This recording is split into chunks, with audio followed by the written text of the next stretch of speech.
definitely going to have to spend most of the afternoon talking about the Tigers and that win over Arkansas. But before we get to any of it, Brett, how are you this afternoon? Brian, I'm doing great, and I knew the day was going to be a fun day when at 8:02 I got a live photo from Tiger Lane from you up. That's got to be the earliest you've gotten up on Saturday in a long time. Well, actually, I wouldn't say it's the earliest, but I certainly don't like waking up that early on Saturday mornings. I like my sleep, Brett, and I like sleeping in. I don't blame you. But, yes, I think I pulled into the parking lot at 8 a.m. I ate the rest of my breakfast sandwich, got out of the car, and immediately, first thing I did when I got out of the car, I sent you a picture, time stamping it, making sure you knew that I was up there early. And it was a phenomenal day. Forgot the sunscreen, which was not great, but other than that, it was a perfect day out at Simmons Bank Liberty Stadium. Sam Pittman even a little bit whined today. He whines a lot, but he even a little bit whined today that the Heat, when asked if he liked his team's effort, and he said no. He didn't at a lot of times, and he said it might have been the Heat. Memphis was playing in the Heat, weren't they? Exactly right. No, look, I will agree with Sam Pittman that it was hot. It was hot out there, Brett. Yeah, it was. It was the hottest game of the year so far for us, too. Oh, yeah. It was hot. But, like you said, both teams were playing in the heat. It's not like one side of the field was cooler than the other, or Memphis had some sort of technology where they weren't affected by the heat. Everyone had to play in that heat. And did Arkansas go through camp in Mackinac Island? Good Lord! up in think Alaska so. or something, and just hadn't dealt with any heat. Yeah, it's crazy. But look, if he wants to play the excuse game, I don't think it's a great idea. Certainly that one's not a great excuse. But no, it was a phenomenal effort by the Tigers, and deja vu for Arkansas. After all week last week, we talked about how Arkansas lost against Ole Miss. Look, if Arkansas had scored against Ole Miss, maybe Ole Miss drove down and got a field goal or did something to win that game. But you felt pretty good that Arkansas was getting close to punching that in. Then they have the turnover. Same thing against the Tigers. They just have to run the clock out. They can kick a field goal, maybe find their way into the end zone. But the goal was to run that clock out. And everybody that I was sitting around, Brett, were saying, I think you should just let him score. Just let him get in the end zone, get the ball back, and have that opportunity to go down and do something. And then ultimately, the Tigers get that turnover, and it's 2 weeks, 2 turnovers for Arkansas, and ultimately Memphis leaves victorious. That is a great strategy question of just let them score, because at the Super Bowl between Seattle, on the goal line against New England, it looked like New England had waved the white flag, was going to let them score and try to get it back and drive down and win, and then they get the interception from Malcolm Butler. Why in the world Seattle was passing, I'll never know. Yeah. That's to go back-to-back for Seattle, too. One of the greatest sports questions maybe ever of why are you throwing it in that situation? But, Arkansas keeping it on the ground, maybe just instead of that, just, quarterback 2 hands over the ball and line it up for the field goal. I don't know, but the Arrington Maiden quarterback power. Incredible. Brian, it goes down in Tiger football lore. Oh, yeah. Not just to seal it, but to carry half the defense across the first down marker. It goes down in Tiger football lore. Was that the biggest Tiger football win ever? No, it was not. Could end up being the most consequential, though. Definitely could. Because with that win Saturday, I had them going 10-2, rematching with Tulane and winning the American and being the Group of 5 representative. Now with that win Saturday, Bryant, goals change. And now the goal is go 12-0, win the American championship game in Memphis, 13-0, and you're no 12 seed. You're a protected seed. You're hosting that on campus home game weekend, the weekend of the 19th. You're playing a CFP game at SBLS in Memphis. Yeah, wow, that's a lot of letters there, Brett. I'm glad I could keep up with them because I was struggling at first. Two things. Not only not a little bit in the national media, but in my friends in the Arkansas media. Oh, no. I'm listening to stuff all last week. They don't know what to call the stadium. It's Liberty. I heard. I watched the replay. I think I heard Katie George say Liberty Stadium. Okay. They don't know what to call the stadium. It's confusing. I get it. They don't know what to call. It was Memphis University. No, Oh, that's a high school. Oh, no. no. Some, and I don't think anybody does this. I truly do not think they mean it with any contempt or any, trying to slide anyone. Some say Memphis State. Oh yeah, I don't think there's anything. I do not think anybody's doing that to slide anyone. But I mean all over the place with things. I'll give people a pass on the stadium. Look, it took me a while to finally get Simmons Bank Liberty Stadium down. I'll be honest. But the university, I think, they've been the University of Memphis long enough. I don't think there should be any but confusion Arkansas there. people sure should get it down. Mm-hmm. Its headquarters are in That's a Pine great Bluff point. and in Little Rock. That is a great and really point. good people. That's I didn't think about that. You're right. They should be the ones that it should be easy for them to figure it out. But I mean, just the word salad gobbledygook that comes out trying to get it all down. Yeah. Well, they were also here for a bowl game last year. Simmons Bank Liberty Stadium when they were here. They for a had bowl trouble game. then So too. I believe it. But at least you would think they'd get it down. Have practice with that game. Now coming to Memphis this year, they'd have it down. But I guess not. But no, what you said about Arrington Maiden, I was talking to a buddy the other day, and it was almost kind of like we were both at the game, and it was almost like we needed the rest of Saturday and then kind of waking up Sunday to kind of figure out, okay, what all happened in that game? Because I did not, there, I did not realize Cortez Braham had over 100 yards receiving. I knew he had a good game. Didn't realize it was that much. My buddy was telling me, I didn't realize Sutton Smith had that many yards on the ground. I knew he had a great game, but I didn't know it was nearly 150 yards. You didn't leave early, did you? No, absolutely Okay, not. good, Absolutely good. not. But he pointed out, and we both agreed, out of everything that happened in that game, Arrington Maiden's one carry for 11 yards, biggest play of the game. I mean, that was man's incredible. man play. It was unbelievable. And I was listening to postgame, and Ryan Silverfield was saying that, Arrington Maiden was not supposed to run that ball, and it was kind of one of those where he starts running it, and Ryan Silverfield's going, oh, no. All right, okay, yes, go.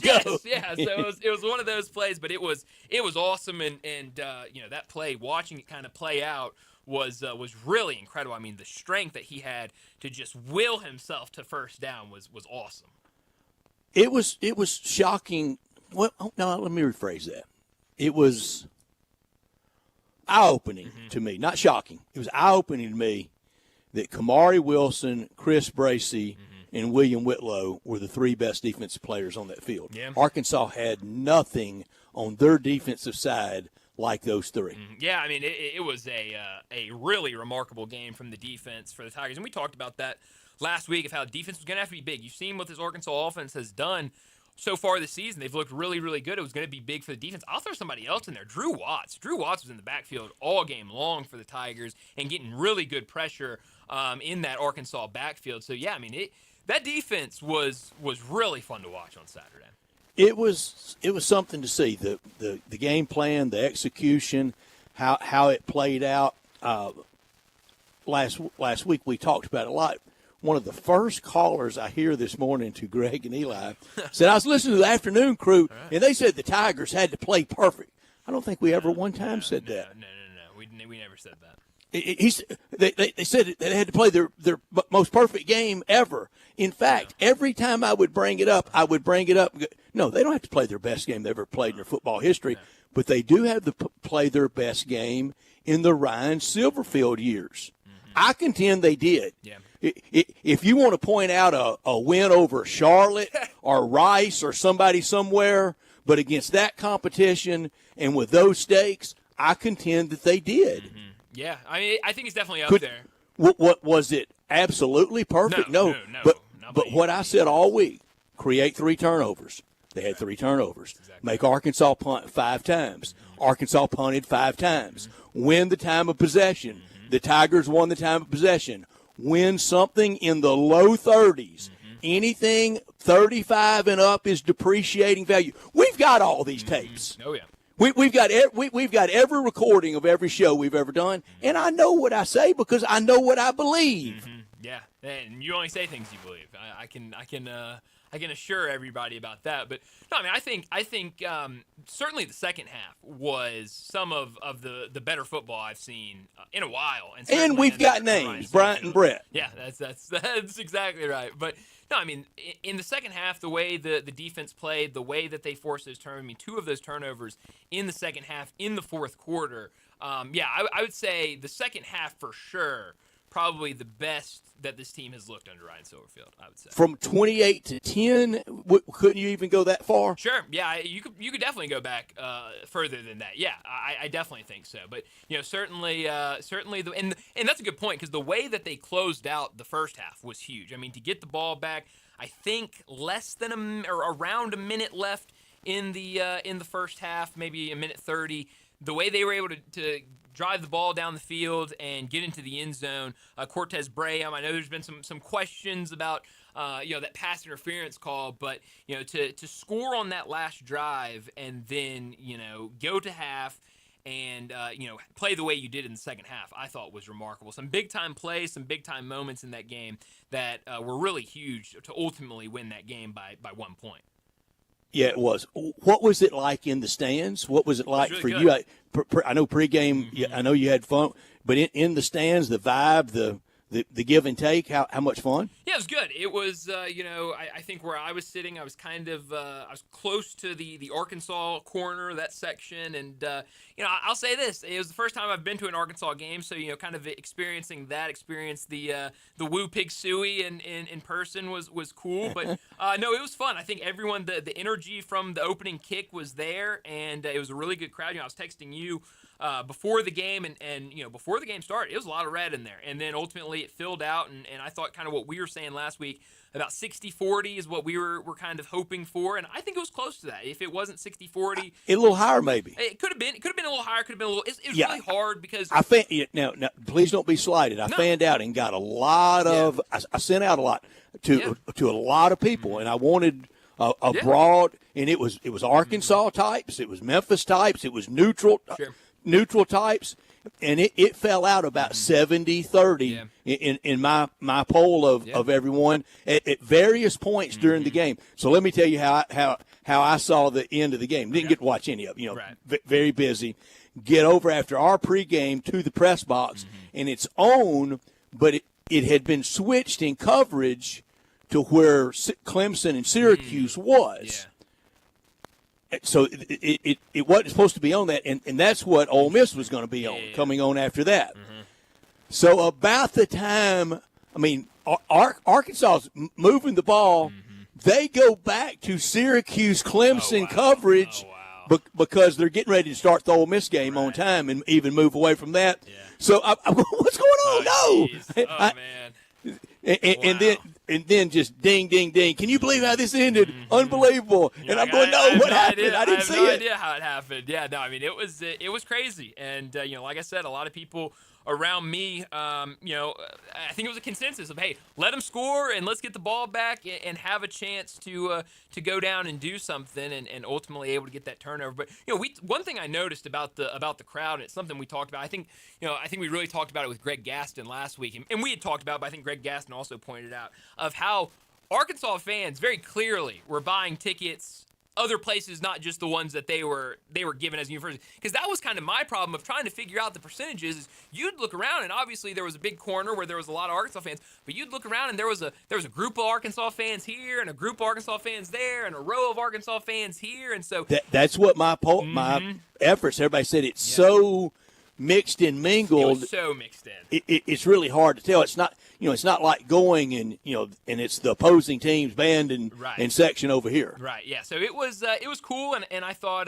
the energy was fantastic in the stadium. It sounded. It was fun. It was fun. Watching atmosphere. The replay today was fun. It was. Yeah. No. It was a really fun atmosphere and a huge win for the Memphis Tigers. Now 4-0. I saw a graphic, and I think I might have saved. I could probably find it, but.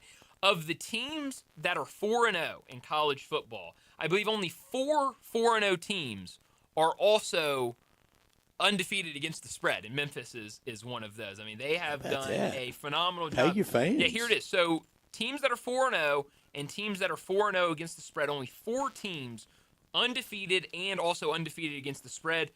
Mississippi State, Vanderbilt, Texas Tech, and Memphis. Those are the only 4 teams according to this this graphic that I saw on social media, that is You're undefeated. all around my big number against today. All right, well, I don't want You're to. right over the target. I don't want to push it any further, Brett, so I'll go ahead and set up today's show before we get to top and not top story of the day. 3:30, we're going to talk a lot more about the Tigers and the Razorbacks. Jonah Dillon, the Tiger beat writer over at the Commercial Appeal, he'll join us, and we will talk a lot about what happened in that game on Saturday, a lot about the Tigers win. 3:45, we'll take a look at what happened in the American over the weekend and kind of look at the broader group of five, what that position looks like, kind of who is still in the running for that group of five spot in the college football playoffs. 4 o'clock, David Cobb from CBS Sports. He'll join us, talk a lot of college football and college basketball with him. We'll focus on a lot of football, talk about the SEC, talk about the Tigers, but we will have to talk about the big news coming out earlier today. Bruce Pearl has retired as the head coach of the Auburn Tigers. His son will take over as the head coach, has signed according to reports, has signed a 5-year deal to be the next head coach at Auburn. So we'll get a little bit into that with David Cobb as well. 4:30, be our Sissy's Log Cabin look back at the weekend in the SEC. 4:45, big number of the day. 5 o'clock, Doug Bell from PGA Tour Radio. He'll join us as we will start prepping for the Ryder Cup. Get started later this week into the weekend. I know a lot of people looking forward to how busy, how much action we've got this weekend when it comes to all the football and the Ryder Cup. So we'll start talking about the Ryder Cup with Doug Bell at 5 o'clock. May I interrupt you? Yeah, please. So a friend of mine that I know is in the college football business with football duties this weekend told me today, said, hey, heading to New York, heading to the Ryder Cup. I texted back. I said, "Great." I said, "Are you taking the weekend off?" He goes, "No, I'm gonna get back Thursday night." I said, "So you're going to Ryder Cup practice?" Yeah. He said, "Well, what do you mean?" I said, no. "The Ryder Cup starts Friday." Oh, no. He said, "Well, we're going to be there for the ceremonies and everything on Thursday." And I said, "If you don't see a shot Friday, Saturday, or Sunday, you are not going to the Ryder Cup." Oh, man. Yeah. I think I hurt his feelings. No, I think you. I don't think he realized the schedule for the Ryder Cup. The very same of if you go to an Ole Miss football practice every day this week, but you don't go to the game on Saturday, you're not going to the Ole Miss LSU game, are you? No, you're definitely not. No, you just went to Ole Miss practice. You didn't get anywhere close to the game. I think I hurt his feelings. You probably did, Brett. I think you did. Well, but, that's... He said, "Well, can I still check it off as a thing I've done?" I said, "Well, if you want to, you can, but you're not going to the Ryder Cup unless you see shots Friday, Saturday, or Sunday there." Yeah, I think you're right. That's a tough call. That's rough. But hey, I'm sure he'll have fun nonetheless. But we'll talk about the Ryder Cup at 5 o'clock with Doug Bell. 5:30, we'll get to our Monday Night Football pick and preview for tonight's Monday Night Football game, and then we've got to get to our Big Four list. We'll do Big Four from the current teams for both the teams, the Ravens and the Lions. So current players, one list of 4. That should be fun at 5:30. Then at 5:45, we'll wrap up today's show like we always do with Moe's Crunch Time. Let me remind you, we're in our Family Leisure Studios where family and fun come together. It's the world's biggest spa sale going on right now at Family Leisure. Spas starting at $29.99 and swim spas up to 30% off. The floor model specials, they're going on as well, and you can get a cold plunge tub starting at $49.99. Get a free umbrella with purchase of select patio furniture sets, and the swimming pool clearance pricing. It goes through the end of October. Buy now and save on that price increase. Don't forget about the special financing. It's available, but only at Family Leisure, 2120 Whitten Road, just north of I-40. We are Sportstime, and we're with you until 6 o'clock, and we want you to be a big part of our show by texting or calling 901-360-8255. That's the Sissy's Log Cabin text and talk line, one-stop shopping for that. All our guests will appear on the Sissy's Log Cabin guest line at 901-360-8255. We're in our Family Leisure Studios. He's Bryant. I'm Brett. Our producer is Landon Schmidt, and this hour every day is brought to you by Lexus of Memphis at 2600 Ridgeway, and online at lexusofmemphis.com. Great offers on all 2025 models and always special leasing options. Drive in luxury and confidence knowing that every new Lexus comes with complimentary first and second maintenance services. Call them at 901-334-9673, but they invite you to stop by the only Lexus dealership in Memphis at 2600 Ridgeway, and that's where you can put yourself in the driver's seat of the all-new 2025 flagship LS500, and you'll be driving in style. When you purchase a Lexus, you get top-of-the-line engineering and design, and that makes for the safe luxury driving experience. Online at LexusOfMemphis.com. Experience amazing at Lexus of Memphis. Top story of the day. Well, my top story of the day, it's got to be the Tigers and their 32-31 win over Arkansas. Early in the game, Arkansas looked really good. You look at especially that second quarter where they scored 3 touchdowns before half, really in control, up 28-10 at one point, and it felt like, this could get ugly. But you knew that if the Tigers could score before the break, then that could really start something. That's exactly what they did. They scored with just about a minute left, less than a minute left in the first half. Ultimately, got a stop to go into the break, and then the second half, it was all Tigers. The defense played really, really well. I thought got good pressure on Taylor Green. I thought the secondary played well, came up with a couple of interceptions, and then on that last drive for the Razorbacks to be able to punch that ball out and jump on it to get the ball back was massive. We talked last week about how big of a game it would need to be for the defense, and they came to play, coming up with big-time stops. Then you look at offensively and what Sutton Smith was able to do. The Tigers as a whole, 290 yards, 3 touchdowns on the ground. You had 2 players rush for over 100 yards. The big one, though, Sutton Smith, 1 touchdown, and it was a huge one.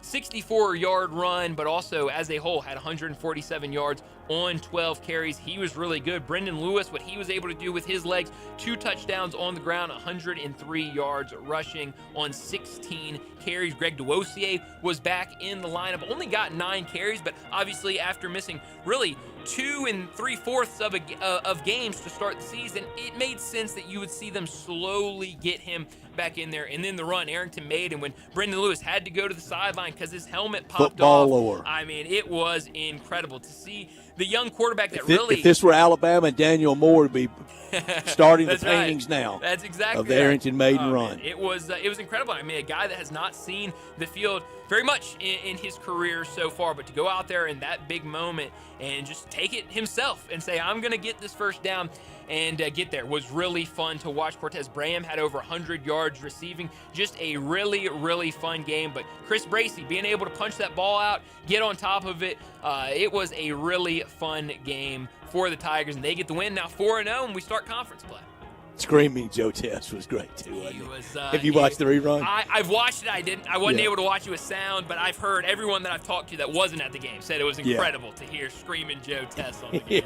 It was great. Also on Friday, we had Alan Bell take the Tigers plus the 7.5, and Bruce Marshall. We keep up with all this, and we have recordings. We really take this seriously. Yes, we do. My top story: 32-31 Tigers over the Razorbacks. Now 4-2 all time against Arkansas in football. Next meeting, don't make any plans for it. It could be never when they play again. Ryan Silverfield ran circles around 2 tons of nice guy Sam Pittman. He's a nice guy. Everybody says that. That's what I've heard. Oh, he's a nice guy.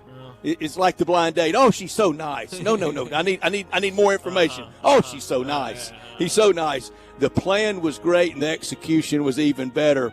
So much for Taylor Green for the Heisman. Almost 300 yards rushing for Memphis over an SEC defense. First time since 1968 to score 32 and win a game. They beat Tulsa November 2nd, 1968, 32-6. It was the 5th time in Tiger football history to score 32 and win the game. That 68 game, of course, Saturday, that's 2 of them. 1956, 32-21 over Arkansas Tech. Wow. 1941, 32-0 over Troy. 1929, 32-6 over Little Rock College. Boy, if you're from Arkansas, don't let Memphis score 32 on you. And Scorigami, first time ever Saturday to win a game in the history of the University of Memphis Tigers football program, 32-31. Wow. Scorigami. Holy cow. Scorigami. That's good stuff, Brett. And it was it looked like Scorigami. Not many times you see 32-31, but that's a good nugget. Not top story of the day. Well, my not top story of the day, forgive me as I get away from all of the football action over the weekend, but the massive breaking news that we had earlier this afternoon. Bruce Pearl has retired as the Auburn head basketball coach. His son, Stephen Pearl, will take over. And we've kind of talked about this over the last year or so with Houston and Auburn, both those coaches having their sons on staff. It looked like, I believe Kelvin Sampson, I believe he has in his contract where his son will be the next head coach. It was not in Bruce Pearl's contract, but obviously it was something that has been kind of working in the background to have that happen once Bruce Pearl decided it was time to retire, and he has decided that this is the time. So now he will step away, his son will take over, and I mean, you're looking at this in September, late September. I mean, we're talking about the Tigers, Memphis and Auburn will be meeting in an exhibition game in about a month, and Bruce Pearl will not be on the sideline. So I feel like there was a lot of work in the background to make sure this was set up for Stephen to take over. I'm sure there was a lot of conversation with for the senator. I mean, well, now throwing his hat in the ring. Yeah, I don't know. Maybe not. But I think there was probably a lot of conversations with guys on this roster of, hey, I'm not going to be here, but not much is going to change, and try to keep this roster together, because it feels like after all the success they've had over the last couple of years, it feels like they have a roster that can continue to do that with some of these transfers that they've been able to bring in, some of the recruits, some of the guys they were able to bring back from last year's team. It looks like Auburn will have another good basketball team. But it's going to be a lot different with what Bruce Pearl built at Auburn, what Auburn basketball, what that home court environment has turned into. We talked about it last year, Brett. You did not want to go play at Auburn, any team in the SEC, any team in the country. It has turned into one of the best home court environments in college basketball. So you gotta give Bruce Pearl a ton of credit for what he did at Auburn, and now his son takes over. It sounds like it's being reported a 5-year deal for Stephen Pearl, and we'll see what this program looks like post Bruce Pearl. My not top story, the U does appear to be back. Miami looks like they're back. We've been here before, but this really looks close to having staying power. Last national championship, maybe college football's greatest team was 2001. The next year, the tough break, the tough call, and the loss to Jim Tressel and Ohio State. Since then, 6 head coaches. Now Mario Cristobal, team ranked second to Ohio State. Open date this week, then at FSU, home against Louisville, Stanford. Maybe a loss in there, but you can handle a loss now. You can even handle a regular season loss and a loss in the ACC championship game. That would still get Miami in the bracket, and they're going to be a tough out. They definitely are. They've looked good so far to start the season. Well, that was the top and not top story of the day. Let's get to our first break, and when we return, we'll talk more Tiger football. Jonah Dillon, the Tiger football beat writer over at the Commercial Appeal, he joins us next. Add a little fun to your lunch break. Join Johnny Radio for Sports 56 Happy Hour from 11 to 1 every weekday on Sports 56 and 98.5 FM. Mercedes-Benz Van Center Memphis has serious vans for serious work. At 4430 American Way, they are the Mid-South source for cargo, passenger, crew vans, and custom chassis. Need one or a full fleet? New or used, they've got it with fleet solutions and custom upfits. Certified techs keep you moving with fast maintenance, repairs, and a large parts inventory. Mercedes-Benz Van Center is your Sprinter Van headquarters, 901-237-9302 or sprintervans.com. Mercedes-Benz Van Center Memphis, part of the Tag Truck Center family, driven to keep you on the road. Tito's Handmade Vodka is America's favorite vodka for a reason. From the first legal distillery in Texas, Tito's is 6 times distilled till it's just right and naturally gluten-free, making it a high-quality spirit that mixes with just about everything. From the smoothest martinis to the best Bloody Marys, beyond the bottle, Tito's has gained a reputation for giving back, teaming up with nonprofits around the world to serve its communities and do good for dogs. Make your next cocktail with Tito's and learn more at Tito'sVodka.com. 40% alcohol by volume, namely 80 proof, crafted to be savored responsibly. It's the Drive into Fall event on now at Gossett Chrysler Dodge Jeep Ram Fiat on the Pike. 2025 Dodge Hornet GT. More power and performance than Honda CR-V in both gas and hybrid models. Buy Hornet for $24,252 or $281.98 a month. 2025 Wrangler 2-door Sport. More off-road capability and quicker open-air option than Ford Bronco Outer Banks. $7,036 off MSRP. And bad boy power in 2025 Ram 1500 Tradesman Crew Cab 5.7 box. $11,000 $7,631 off MSRP or $467.42 a month, plus 1.9% for 72 months available. So drive past the rest and come to the best. Gossett Chrysler Dodge Jeep Ram Fiat online. GossettMotorCars.net. If you want it, we got it at Gossett Motor Cars. Ram 1500 SN 711,999 MSRP 50,710. Wrangler SW 546 086 MSRP 45,540. Hornet GTS 38 460 78 MSRP 32,085. Includes all rebates and incentives. PF 895 excludes tax, title, and license. See dealer for complete details. Offer valid through 9/31/25 with approved credit dealer stock only. Family Leisure doesn't do anything small. It's always got to be big, just like the world's biggest spa sale. Happening right now at Family Leisure. Check this out. You can get spas starting under $3,000. Spas and even swim spas, they're up to 30% off. Floor model spas have even bigger special prices. Cold plunges are all the trend right now. Take the plunge starting under $5,000. You see a patio furniture set you like? You could get a free umbrella with it. Ask an associate for details. Plus, swimming pools are clearance price now through the end of October. Get yours before the prices increase. That is with any big sale. Special financing, it's available. The only thing small during the world's biggest spa sale at Family Leisure are the prices. Family Leisure, Whitten Road at I-40, where family and fun come together. Sports 56 traffic. Good afternoon. Still wet driving conditions out here. It just depends on where you are. Midtown traffic on the increase just a little bit more in the last few minutes. 240 southbound at South Parkway. Trying to get south of Memphis. Good having to deal with some of those thunderstorms down in that area of DeSoto County, certain parts of South Haven. Again, extra tight out here with the rain moving through our area. Weimer's Jewelry is your full-service, family-owned jewelry store here in Memphis. Stop by and see them this week at 7525 Highway 64. I'm Commander Chuck with your on-time traffic.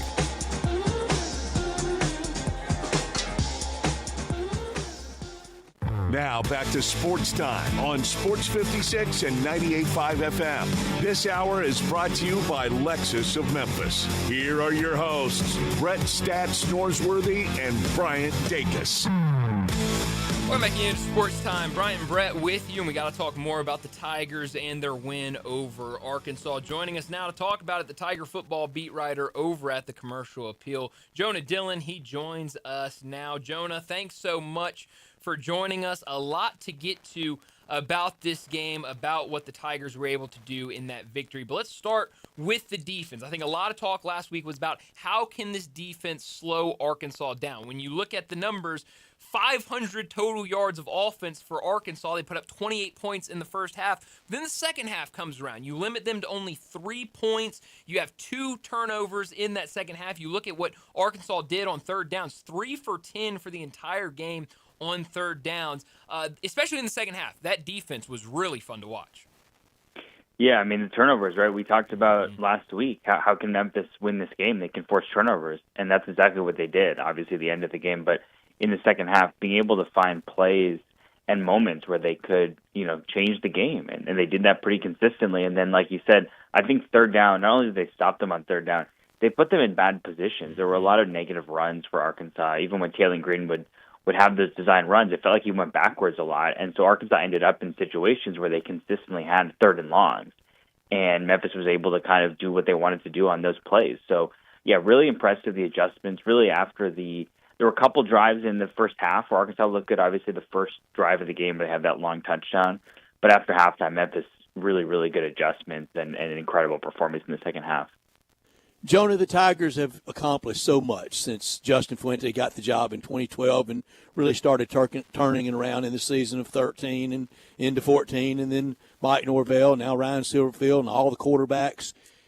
But it feels like after Saturday, it's finally gone national. It's finally far and wide getting that appreciation. Is that your sense of it? Yeah, it definitely feels like that was a big moment. I think getting to play on ABC and a game that people were really interested in, and a good game, right? Not just the win, obviously, but it was an exciting game until the final moments, and a lot of specific plays that people are going to be talking about for a while. Certainly a lot of people talking about Arkansas because of the way that they're managing to lose these games. But I think, yes, Memphis, now you see the amount of national attention that Ryan Schofield is getting and that the program is getting. But it's 4 games in the season, right? And so obviously it's going to it's going to depend on how things go the rest of the way. Just think about how much attention South Florida was getting a couple weeks ago. Then they go lose, and now suddenly, people move on to somebody else. So you've got to keep winning, but I do think that Memphis, people are starting to take note, and that's obviously a good sign going forward this season. Yeah, it definitely is. When you talk about some of those big plays, let's talk about one of the biggest in the game and a guy that before the game, I don't think anybody thought he would have a big impact in this one. But Arrington Maiden has to come in because Brendan Lewis had his helmet pop off. What does he do? An 11-yard run, just, powering his way through that Arkansas defensive line. How impressive was it to see the young backup quarterback getting in there and making a huge play for the game? Yeah, I mean, there's so many things that go into it. The thing that I think we've all kind of not mentioned is the entire season, going back to the offseason, Ryan Silverfield had declined to say who the backup quarterback was. So we didn't actually know who the backup quarterback was for sure until Brandon Lewis goes to the sideline and somebody else has to come in. And so then Arrington Maiden comes in.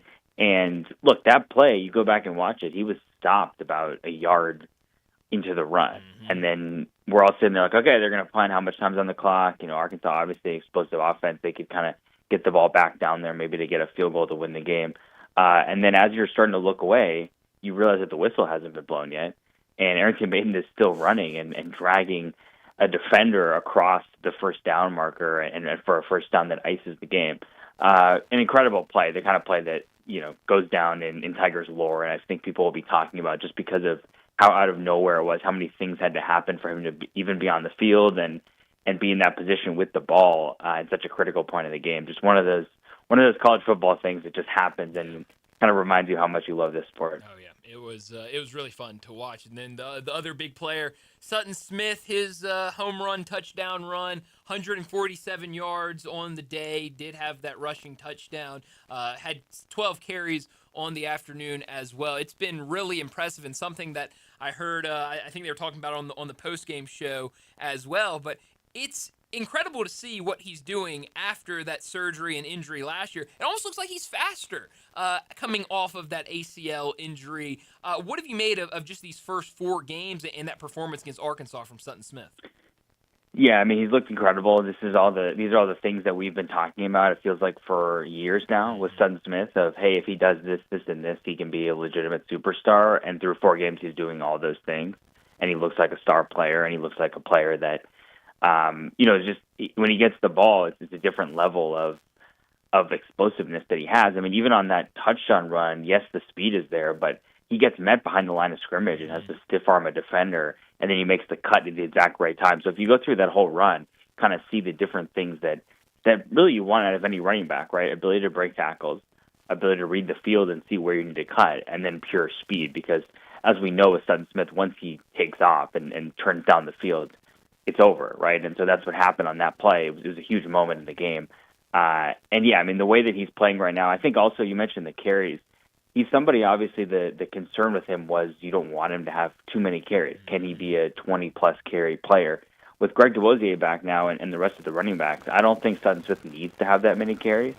And if I'm Memphis, I'm thinking 15-ish carries is kind of the place I would want him at, especially if he's going to touch the ball out of the backfield in the pass game and on returns. And so if they can keep him at that number, he's obviously got a really good yards per carry number because of the explosive plays. But that's what they need from him consistently moving forward. And I think that as long as he stays healthy, they're going to get it. Was DeRosier in the slot? Was that eye candy, or is that a package? Is there something there? I think there's something there. I think there's definitely, they talked about it in the offseason, wanting to get those guys on the field together. Now that DeRosier is back and we're expecting him to be healthy and can do whatever, I think seeing those guys on the field, even if one of them is, like you said, just lining up to kind of be a decoy, then the defense has so many things to think about, and they're going to have to focus on all that stuff pretty consistently, and that just opens up more running lanes for guys who we know can make people miss pretty consistently. Brendan Lewis had the most carries on the team, 16 carries, 103 yards, 2 touchdowns. There were a handful of times where we saw this delayed run that I thought looked really good from him, but also I felt like this was the first game where we really were able to see his elusiveness in the backfield. I was trying to count it, and there's probably 4 or 5 times where he is in the backfield. He's got 2 or 3 defensive linemen around him, he's able to find his way out of the pocket, either run for some yards, throw the ball away. But I think that was the first game we really saw how elusive he is in the backfield at the quarterback position. Yeah, you can tell that he's much more comfortable running the ball, and whether it's design runs or just kind of rolling out in the pocket. I think there were some concerns, and obviously, like the first half, it wasn't great offensively for Memphis, and he did miss some throws. And in the passing game, they kind of rescued themselves with that touchdown to Cortez Braham late in the first half, but the passing game did not do great. The thing with Memphis is if you can run the ball, they're just going to keep running the ball, and they were able to do that, especially in the second half. And so thinking about the rest of the season, they're not going to sit back and throw passes consistently unless they have to, and I don't see a lot of teams that are going to force them to. So Brendan Lewis's running ability, suddenly you've got another thing to think about. We talked about the running backs and potentially having multiple backs on the field at the same time. Brendan Lewis, like you said, is carrying the ball more than any of those guys, and he's really dynamic as well. So I think it's very, very difficult to defend this team. It's not as simple as, hey, let's just load up the box because they're going to run the ball. There's so many things going on. There's so many different players who could touch the ball, where they're going to, getting on the outside, and his ability has really changed the way that Memphis is able to run their offense. Did the Tiger coaches think they could have success, that much success running? Because, Jonah, Ole Miss could not run it a lick on Arkansas, recognized that early, and then threw all over them. But Memphis, they recognized early, we can pound the rock. Yeah, I think it was a little bit of the other thing too, where Memphis tried to throw the ball in the first half and it really didn't work. There were a lot of things that weren't going well, and you see Brendan Lewis a lot of times he drops back to pass and then he rolls out, and once he's on the edge, he wants to run. He's looking to run a lot more than to pass in that situation, and that's where the success was coming from in the first half. And so they were able to go back to that. Even when they get the ball in the red zone, that touchdown run that Brendan Lewis had, like Brian said, on that delayed run play, those are the types of things that are different. They're unique that this Memphis offense has. We haven't seen it from Memphis in the past, and a lot of other teams aren't doing it. And I think that became, look, obviously they want to run the ball every game, but I think they realized at halftime we have to run the ball because the pass game is not really working. And they came out and they made some adjustments, and they executed at a really high level in the second half. The schedule now really looks favorable. This week at FAU, new coach kind of starting over. Then home against Tulsa. They had a good win over Oklahoma State, but I don't think Tulsa's anything special. Open date at UAB, and then USF at home. It sets up as favorable as it's ever fallen in shape for Memphis. Yeah, those next three games, like you just mentioned, and I was thinking this last week before this game, it would be pretty, and obviously not to jinx anyone or anything, but if Memphis was to lose one of those three games, it would be pretty shocking given the level of competition. And so really this team should be 7-0 at this point when South Florida comes to town on October 25th. And, if they keep winning as well, that could be a huge game. And I think once you get to that point of the season, yes, the schedule's going to get tougher because you got to see Tulane, you got to see Navy, and travel to ECU in those last couple weeks of the year. So there are going to be more difficult challenges ahead. And I think there's obviously these next three games. I don't think it's going to be perfect. I'm sure there will be moments of concern, just like there were against Arkansas.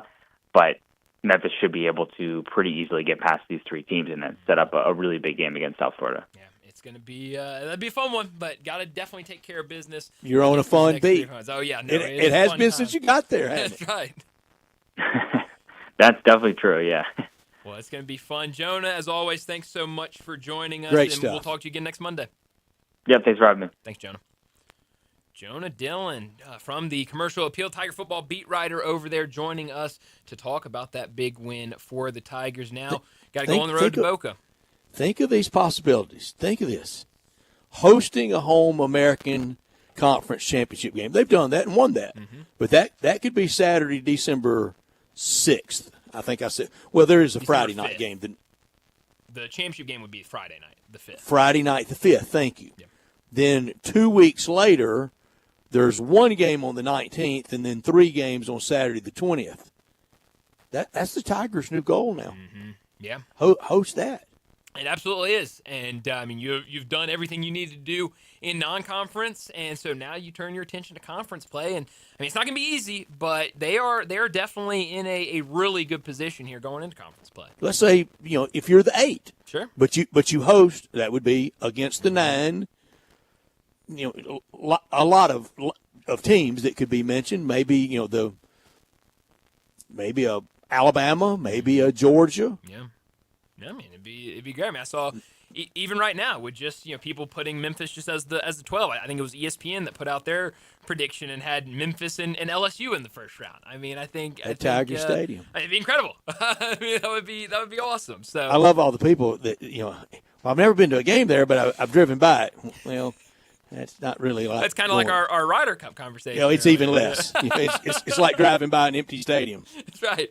Well, I've seen it. I've never actually been inside of it. So, now Tiger's in a really good spot right now, and we'll talk more about it. But right now, we need to get to a break. When we return, we will take a look at what happened over the weekend in the American. We'll talk about some of these group of 5 teams trying to get that spot in the college football playoff. We'll do that next on Sports Time.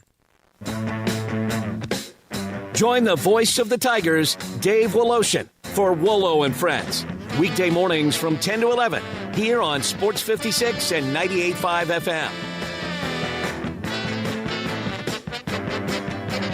Maria's Cantina in South Haven is not your average Tex-Mex joint because they're serving up Mexican with a twist. Maria's Scratch Kitchen is the most creative and diverse menu around. Beyond the traditional huge quesadillas, chimichangas, and fajitas, Maria serves up hand-rolled Latin egg rolls, Cajun and Creole items like catfish, gumbo, and boudin balls, as well as the best sandwiches and 8-ounce burgers in town. Wash it all down with a house margarita for only $5.50 and happy hour every day till 6. MariasCantina.com, 6717 Airways, Mexican with a twist. Progressive knows if you have to choose between everyday life and your RV, RV wins. What, are you going to take the RV to the lake or clean out your closet? RV wins! Putting the dishes away or taking the RV camping? RV wins! Cleaning the fridge or taking a trip to the beach? RV wins! You might want to clean the fridge real quick because, mold. We clean out the fridge, then take the RV out. With Progressive, you can bundle your RV with your home or auto and save with a discount and spend more time enjoying those savings in your RV. Progressive Casualty Insurance Company, affiliates, and other insurers. Not available in all states and situations. If wedding bells are in your future, you need an unforgettable engagement ring from a jeweler you can trust. And that's been James Gaddis Jewelers for over 60 years. With a huge selection and the best prices, James Gaddis is a master jeweler and diamondologist. Beautiful jewelry from James Gaddis is always the right choice. Choose from rings to earrings, necklaces to bracelets, and gemstones to watches. Layaway and financing available. James Gaddis Jewelers, 4900 Poplar, online at GaddisJewelers.com and Instagram at Gaddis Jewelers. Say I do at James Gaddis Jewelers. Hi, this is Troy Fiveash, owner of Fiveash Roof Services. Do you know what Penny Hardaway and I have in common? We should both be in that building celebrating the best basketball players of all time. Of course, I'll have to buy a ticket to get in, but he should already be there. But seriously, we both surround ourselves with the best people we can find. We work hard to achieve our goals, and we are both among the best in our respective fields. At Fiveash, we can't win titles or get national awards, but what we can and do strive to do is give 100% of ourselves to give you the best product possible and one you can be proud of. So if you need a roof, siding, or gutters, give us a call at 901-367-0050, and we will do everything we can to provide you the best of everything. Fiveash Roofing. Fair, honest, and ethical. 367-0050 or memphisroofer.com. 367-0050 or memphisroofer.com. Fiveash Roofing, it's what we do. We're here for you. Listen each and every Sunday morning at 10 a.m. and join Ottawa Presbyterian Church for worship. Ottawa is a PCUSA church located in Midtown Memphis.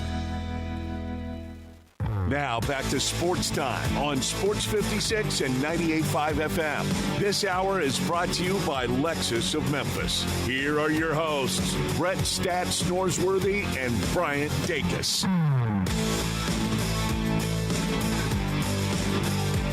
Welcome back into Sports Time. Bryant and Brett with you. We got to talk about what happened over the weekend in the American, talk about some of these group of 5 teams that are trying to get that group of 5 spot. But I almost got my Miami of Ohio win over UNLV and get them out of the way. It was a fun game. I didn't get to see any of it, but I saw the score and I saw how it kind of played out, and it looked like it was a fun one. Don't know that the Tigers have to scoreboard watch as much per se now. Just scoreboard in front of them. Yeah, I mean, well, that's the biggest thing now. I mean, since they've gotten through non-conference, they've just got to take care of business. And, I mean, everything is in front of them. And so, yeah, I think until you slip up, then I think that's when you need to scoreboard watch. But right now, I think they're in a great spot. Don't you think they want and need Navy to win out until Thanksgiving night? It certainly would help. I think that would definitely knocks out North Texas, and it's a win over at Notre Dame. I don't know if that will be as big a deal, but Notre Dame still has that cachet. Absolutely. That's before they play Army. Oh yeah, no. But Memphis beat them, and then Army Navy is just for the great spectacle that it always is. Yeah. No, I think it certainly helps. But I think the most important thing for the Tigers is taking care of business with their conference slate. And you take care of business on your slate, and everything else works out. But yeah, I think all of that certainly helps things out. You would definitely want all of these conference opponents to be at their best when you play them, if you feel like you can beat them. Tulane ran into the best, most thorough Ole Miss win of the year so far. Landon, you were there. You saw what I saw. Retzlaff did not have a very flattering day. He got hit hard early, and I don't think wanted any more of it. No.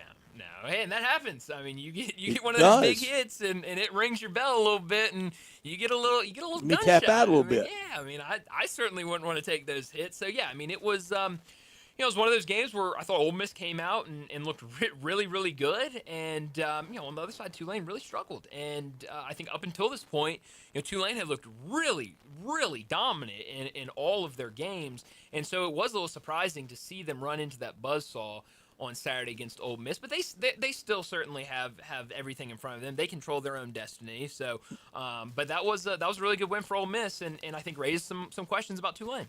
Now, big doesn't always mean everything, because Arkansas is a really big team. Did you notice that? Did you recognize that? Oh, yeah. Where we were sitting, they had great seats, and they were right there in the end zone that Arkansas was warming up in. And yeah, it was they were big. They were really big. And they are. Kentucky was like that. Now, Georgia State wasn't. Tulane's size shocked me. Really? Wow. Yeah, they were not big.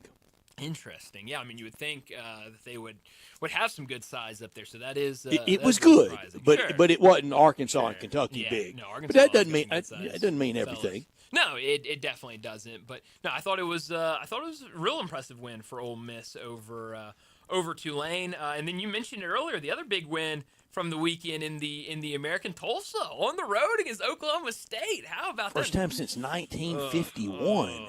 Oh yeah, things not going well for Mike. No, Gundy's out, and that win's not going to mean a whole lot. But it's for the conference profile. It's better than a loss. Absolutely. Anytime you can get a win over any Power 4 team, it's good, and you're going to take it. And so far, the American has been pretty good against power opponents. They've had a pretty good season against those teams. So that was fun to watch on Friday night. It was shocking, Brett. I was at the Redbirds game Friday night, and so I was kind of watching it early. I saw Tulsa get up, and then I kind of put my phone away because my battery was running low, and so I didn't get to see it end. And I left, and I just pulled out my phone, and I was shocked that they won. I just knew that Oklahoma State was going to come back and win that game, and so that was a big win for Tulsa on the road. How was the Redbirds game? It was good. It was fun. It was they had a jersey giveaway, so it was a good crowd there early. A lot of people wanting to be in line for that jersey, but it was fun. Did Blaze Jordan play? Blaze Jordan played and hit a triple. His first at bat, he got a triple. So he looked good. I think Weatherholt might have gone 0 for. I'm trying to remember. I know his first 2 at-bats, I think he got out both times. But it was fun. I enjoyed it. They lost. It was like a 7-3 game, but it was fun. I had a good time out there.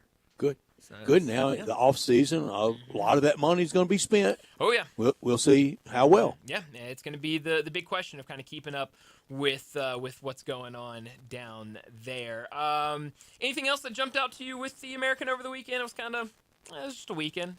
North Texas beating Army surprised me. Army with 2 losses, it surprised me. Yeah. But I don't think North Texas has the staying power of the kind of the big three: Memphis, Tulane, Navy. Yeah, no, I mean, you got to give them credit for the way they've started the season. They've certainly put up points. And South Florida. Yeah, no, definitely South Florida is absolutely in there. But, no, I mean, you look at North Texas, what they've done, how they've put up points, 51, 33, 59, 45 in these first 4 games. So, certainly offensively, they've got it going. They're throwing the ball around a lot. But, yeah, I mean, the rest of their schedule, I mean, they've got South Florida at home. They've got Navy at home. So, maybe they're a team to keep an eye on. But like you said, that'll be a big game for Navy. And if they can get that win, that certainly helps the Tigers. Did you see your man Biff Pochie on game day with Nick Saban? Yeah, I didn't get to see it live, but I saw the clips running Good around. give and take. Oh, man, I love Biff Pochie. Nobody can ever make me dislike Biff Pochie. He is by far my favorite coach of all time, Brett. I've already decided. No matter what He happens. doesn't look like your run-of-the-mill hedge funder. No, he definitely doesn't. He doesn't fit the profile. But him, that give and take, you're right. That was fun. He talking about go ask the dealership I got my rolls from last week. I was like, holy cow, all right. Yeah. Why don't you just drop that in there, Biff? So he's living the good life and coaching a little football while doing it. So, no, it was a really fun weekend in college football. And we're going to talk a lot more about it in our next segment. David Cobb going to join us. So let's go ahead and wrap up this first hour. When we return, we're going to talk a whole lot of college football. We will have to get to some college basketball towards the end of our conversation with Bruce Pearl announcing his retirement. But a whole lot of college football with David Cobb that comes your way next on Sports Time. You have opinions? I think it's over. Of course you do. I don't think it's that simple. Everyone does. I got all the answers. Hit us up on the Sissy's Log Cabin listener line at 360-8255. Don't miss the 53rd Annual Pink Palace Crafts Fair at Audubon Park, September 26th through the 28th. Bring the whole family and enjoy 3 days of food, live music, and of course, shopping for one-of-a-kind arts and crafts from across the Mid-South. It's a Memphis tradition you don't want to miss. The Pink Palace Crafts Fair, September 26th through the 28th at Audubon Park. Sponsored by First Horizon Foundation, Friends of the Pink Palace, and your friends at Sports 56. Life insurance. Why are you putting it off? Can't afford it? Too much hassle? Think you don't need it? There's lots of excuses for putting off life insurance. But if you weren't there, who would pay the mortgage and other bills? With Ethos, you could be covered in 10 minutes and boom, family protected. Ethos, fast and easy online term life insurance. Up to $2 million in coverage with no medical exam. Some policies as low as $1 a day. Answer a few health questions and get your free quote at ethos.com/music. That's ethos.com/music.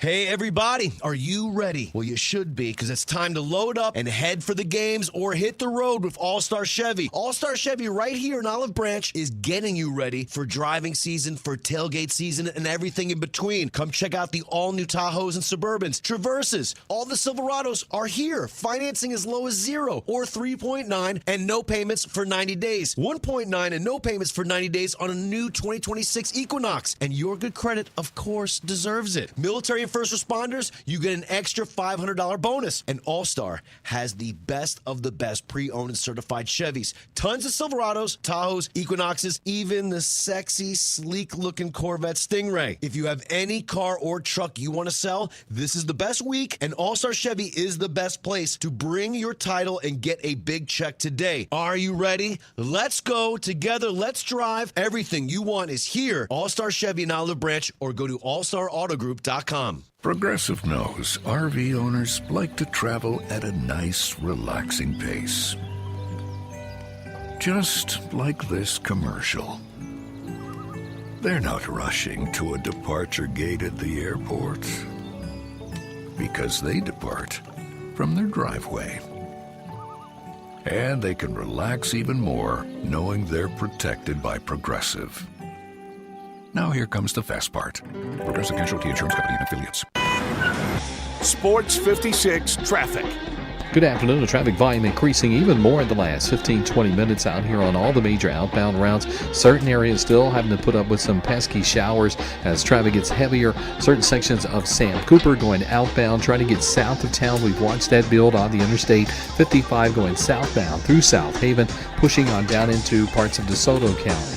Zips Car Wash, that's where I go, and so should you. Get upgraded shine and protection at your local Zips Car Wash. Check out zipscarwash.com. Find a location near you. I'm Commander Chuck with your on-time traffic.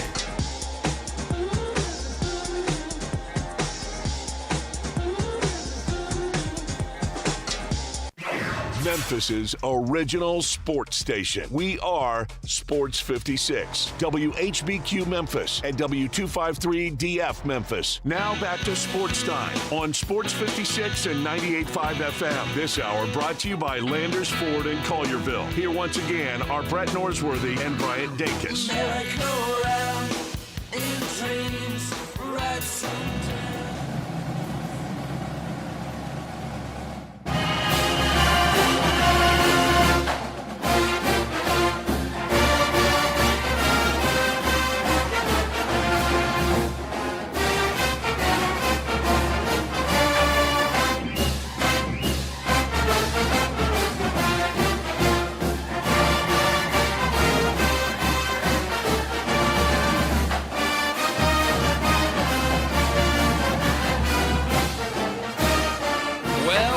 Into sports time, we had to run it back. I mean, we had to do it again to start the second hour. Coming up again in the third hour. Yeah, I mean, we're just going to run it back at the top of every single hour after that fun one on Saturday. We do have to talk a lot of college football. We'll get to a little college basketball as well towards the end, but we talk college football with him every single Monday. He's from CBS Sports. It's David Cobb. Joining Brian and Brett now on Sports Time is national college football writer for CBS Sports, Memphis native and Tennessee grad, who you can find on Twitter X at David W. Cobb. It's David Cobb.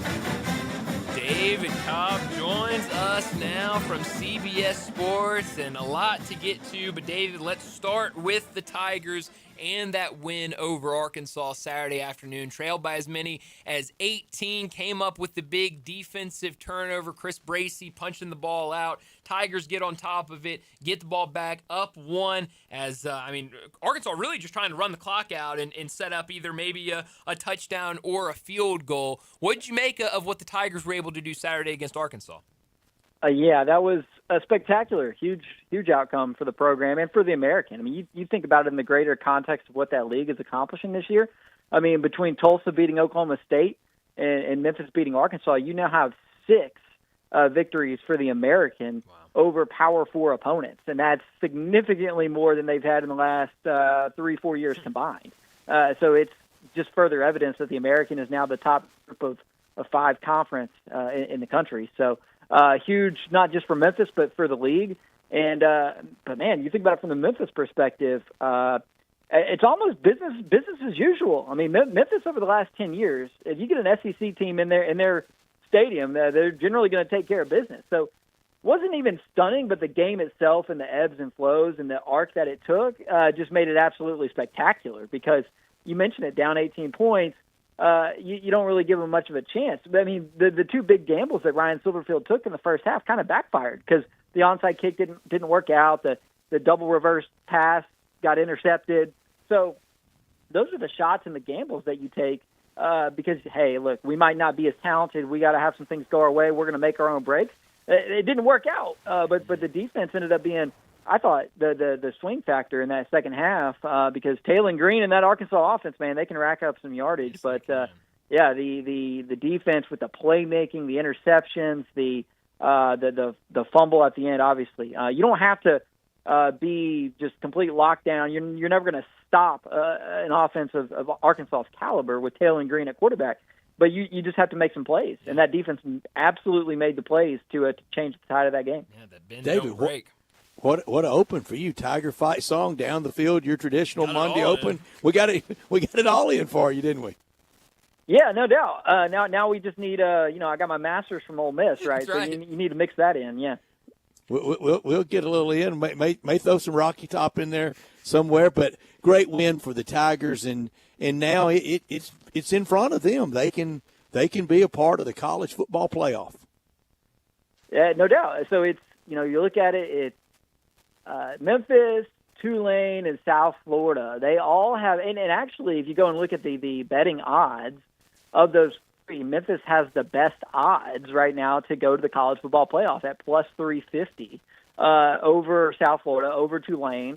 But that American race is going to be really, really good. It's going to be tight. There's a lot of teams, even beyond those three, that I think have the ability to challenge for the conference title. You think about the challenges that Army and Navy present. You think about the fact that UTSA has gotten off to a horrible start, but could still be a threat in the conference. And then, I mean, heck, how about North Texas, man? I mean, they look really good. I think they're about 6-1 right now to go to the CFP. So you got a handful over there in the American that all have a shot at it. And, you know, I mean, that's almost kind of frustrating for Memphis if you think about it. Like, oh, wow, like we're in this great position right now. But we actually have a tough league to navigate. And there's two sides to that coin. The one being, okay, thank goodness that this conference finally has a pulse on the football field. But also, like, okay, yeah, now we have our work cut out for it. You know what? You could beat Arkansas, but in the end, it doesn't matter. And you could flip it the other way around, say you could have lost to Arkansas, but if you went out and still won the American, like, you know, you're still probably going to make the playoffs. So it's an interesting dynamic. And obviously, I think more so than anything, the win over Arkansas is meaningful because in this moment, we just saw it within the last 30 minutes, the ACC coming out and saying, we're going to 9 conference games, and we are mandating that our teams play at least one other power conference opponent during the season. So they're doing the same thing that the SEC is doing, which means it's just going to be so much more difficult in the future to get those power conference games on the schedule, especially getting them to come to your stadium. So to have Arkansas in your stadium, to come out with the win, huge win just for the morale and the psyche and the visibility and the sort of national profile of the whole program. And how about this? Can say 4-2 all time against Arkansas, and unless they met in some type of playoffs, I don't think there's a chance they ever play regular season again. Yeah, probably not. I wouldn't sign up for it if I were Arkansas. I would take the Tennessee route and just say no, thank you. We'd rather not. We'd rather not risk it against the neighbor who isn't exactly a doormat anymore. I mean, at this point, if you're an SEC AD, the money's got to be right for you to sign up to play Memphis or whatever. Because I mean, they've just shown it now. Mississippi State, Ole Miss, Arkansas. I mean, it's playing Memphis in this era of Memphis football is you got to realize what you're signing up for. You know, I would love to see these leagues, instead of mandating, you have to play a power conference opponent. Like, I get the reasoning. I would almost suggest that it would be wiser to say you have to play an opponent that, you know, has a 5-year winning percentage of, let's say, 60% or better, right? Because if you're in the ACC or the SEC, all right, you can go schedule a Northwestern or a Stanford or, you know, Purdue. whatever non-conference opponent that's terrible. That's a total doormat. And that's not going to be the same caliber of challenge that you would get by facing a Boise State or a Memphis. You know, I think it's really unfortunate for the Boise States and the Memphises of the world that they're going to have all these struggles getting these power conference opponents on their schedule. Meanwhile, okay, yeah, you can check the box if you're in the SEC by playing, you know, the worst team in the ACC or the worst team in the Big 12. Meanwhile, that's not going to do anything for the league's overall strength of schedule. I think it's unfortunately for Memphis, these days of getting the SEC teams and other power conference opponents are probably dwindling. And how much would you yield Ben to playing them if you're Dr. Ed Scott?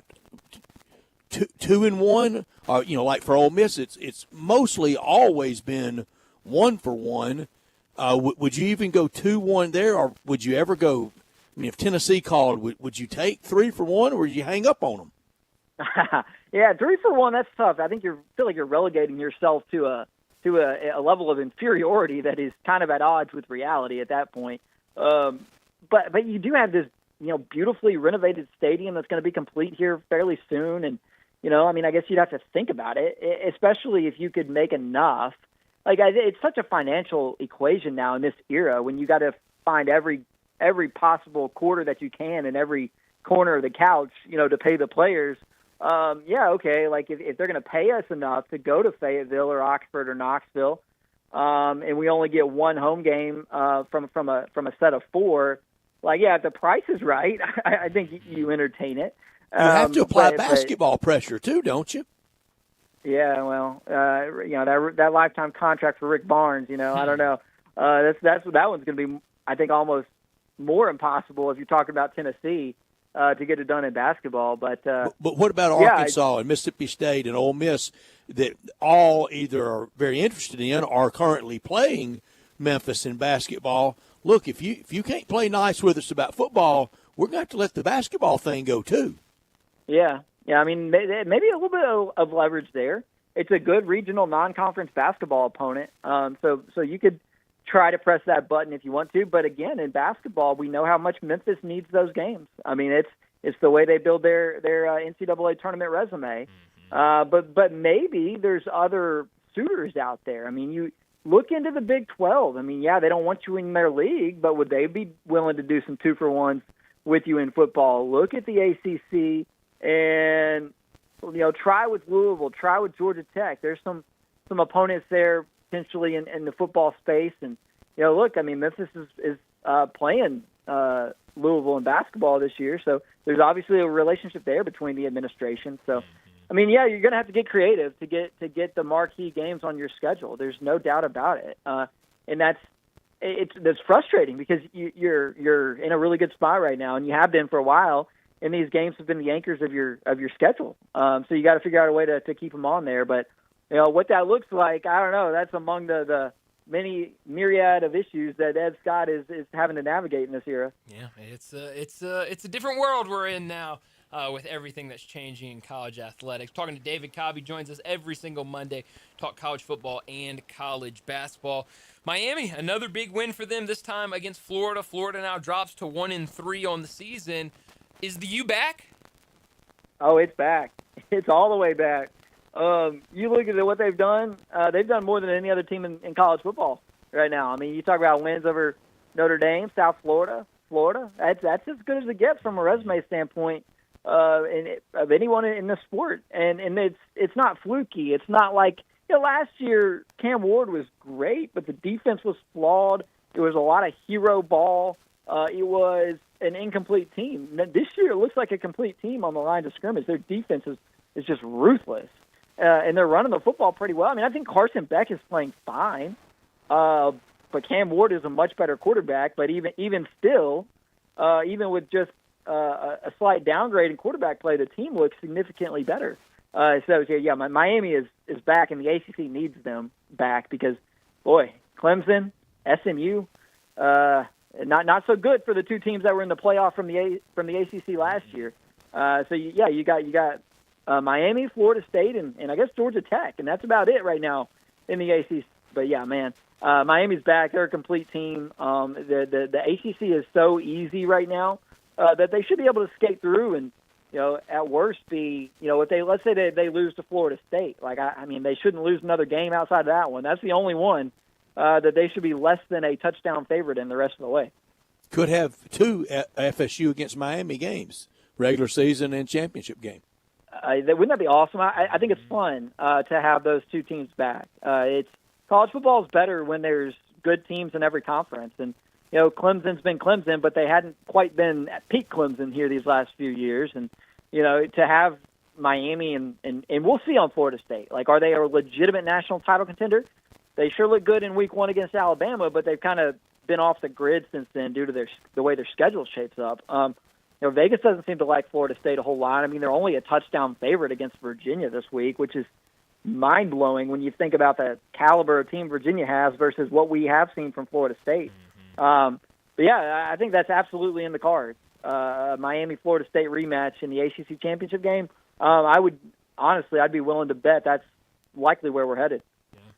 Well, you mentioned Clemson. I mean, what in the world is going on with Clemson? Because, I mean, I think you go back to that LSU game, and we were all saying, oh, man, these are two great teams. This is a great matchup. I mean, both teams playing well. And since then, that was a loss, but since then, Clemson has not looked good at all. You go to the one win of the season against Troy. They were trailing big at halftime. And then since then, has not looked like a Dabo Swinney Clemson team. What's going on at Clemson? Yeah, that is a question that historians will be dissecting for millennia. A team that was expected to compete for the national title, that has multiple projected day 1, day 2 type of NFL draft picks on the team, to get off to this kind of start in it. If 3-4 years ago when Clemson was kind of regressing a bit, people pointed to the coaching staff. They said, oh, well, Dabo's got to go outside the family and hire better coordinators. All right, so he went out and hired Garrett Riley, and now he's got Tom Allen as his defensive coordinator. That's a pretty doggone good staff. You got a 2-time national championship winning head coach who's been there for almost 2 decades. You got 2 great coordinators by reputation. You've got a loaded roster, a manageable schedule. What is the problem? It's my new favorite theory. My new favorite theory on this is that because Dabo doesn't really use the portal, the guys on the roster don't feel any pressure because they know their spot is safe and they don't feel challenged during the offseason to go out and get better. I mean that's an interesting thought. It is. But we're throwing darts now to try to figure out what is wrong with Clemson. I think I mean there's a lot of problems with Clemson, and I think Cade Klubnik is among them. I don't think he's as good as we all have ever we all thought that at some point he was going to be a Heisman Trophy caliber quarterback in the vein of a Trevor Lawrence or a Deshaun Watson, right? But he just isn't that. He's a little bit indecisive. He's not as accurate as you would like for him to be at this point in his career. He takes off, but he's not particularly fast or athletic. So the running with Cade Klubnik isn't effective like it might be for a more athletic type of quarterback. So there's a lot of issues there. I mean, I don't want to just blame it all on the quarterback. That's a lazy sort of cop out. But that he's part of the problem. But he's certainly not the extent of the problem. It's gotten pretty ugly there, and I don't know what you do if you're Clemson because you literally cannot fire Dabo Swinney. Forget the fact that he's got a $60 million buyout. I mean, he single-handedly revived your program. You can't just kick that guy to the curb. So where do you go from here? If you have a talented roster, you have good coaches, what's the solution? And everybody, the easy answer is just say, hey, lean more heavily on the portal. Well, at that point, I mean, Dabo's kind of selling his soul and going back on everything that he's always stood for. So I just don't see an easy way out here for Clemson. But hadn't he already done that, David? Hadn't he already gone back on what he stood for? Because at one time he had a quote, I'm in the ballpark, paraphrasing, of when we start paying the players, I'm out of here. Now he's 55 and doesn't want to go to the beach. Yeah. He's talked too much. He's been a little too bold, I think, in some of the things that he said because it all blows up in your face when you start 1-3 with losses to Syracuse and to Georgia Tech, and your lone victory is a way too close for comfort win over Troy. Dabo, he could absolutely benefit from a fresh start, but it's just impossible to see him leaving Clemson. And I mean, the closest equivalent would be Jimbo Fisher leaving Florida State to go to Texas A&M. So is Florida going to hire Dabo Swinney? I mean, would he leave for another job? I don't know. It's hard to imagine that. He's kind of. It's gotten stale. I mean, it's just gotten to a point where this is a poor fit. This is a coach, a relic. He is a relic of a dead era of college football. College football changed forever around the time of COVID. Obviously, the pandemic and everything that brought, but then you also had the extra year of eligibility, the proliferation of transferring, the proliferation of NIL. There's a very clear line in the sand there. And since that line was drawn, Dabo has been an average football coach. And if he's not going to change, then that's just going to be what Clemson is an average football program. Yeah. Well, David, talking about coaches leaving, we got to talk about the big breaking news from earlier today. Bruce Pearl announced his retirement from Auburn. His son is going to take over. I believe it's being reported he has signed or is signing a 5-year contract to be the head coach at Auburn.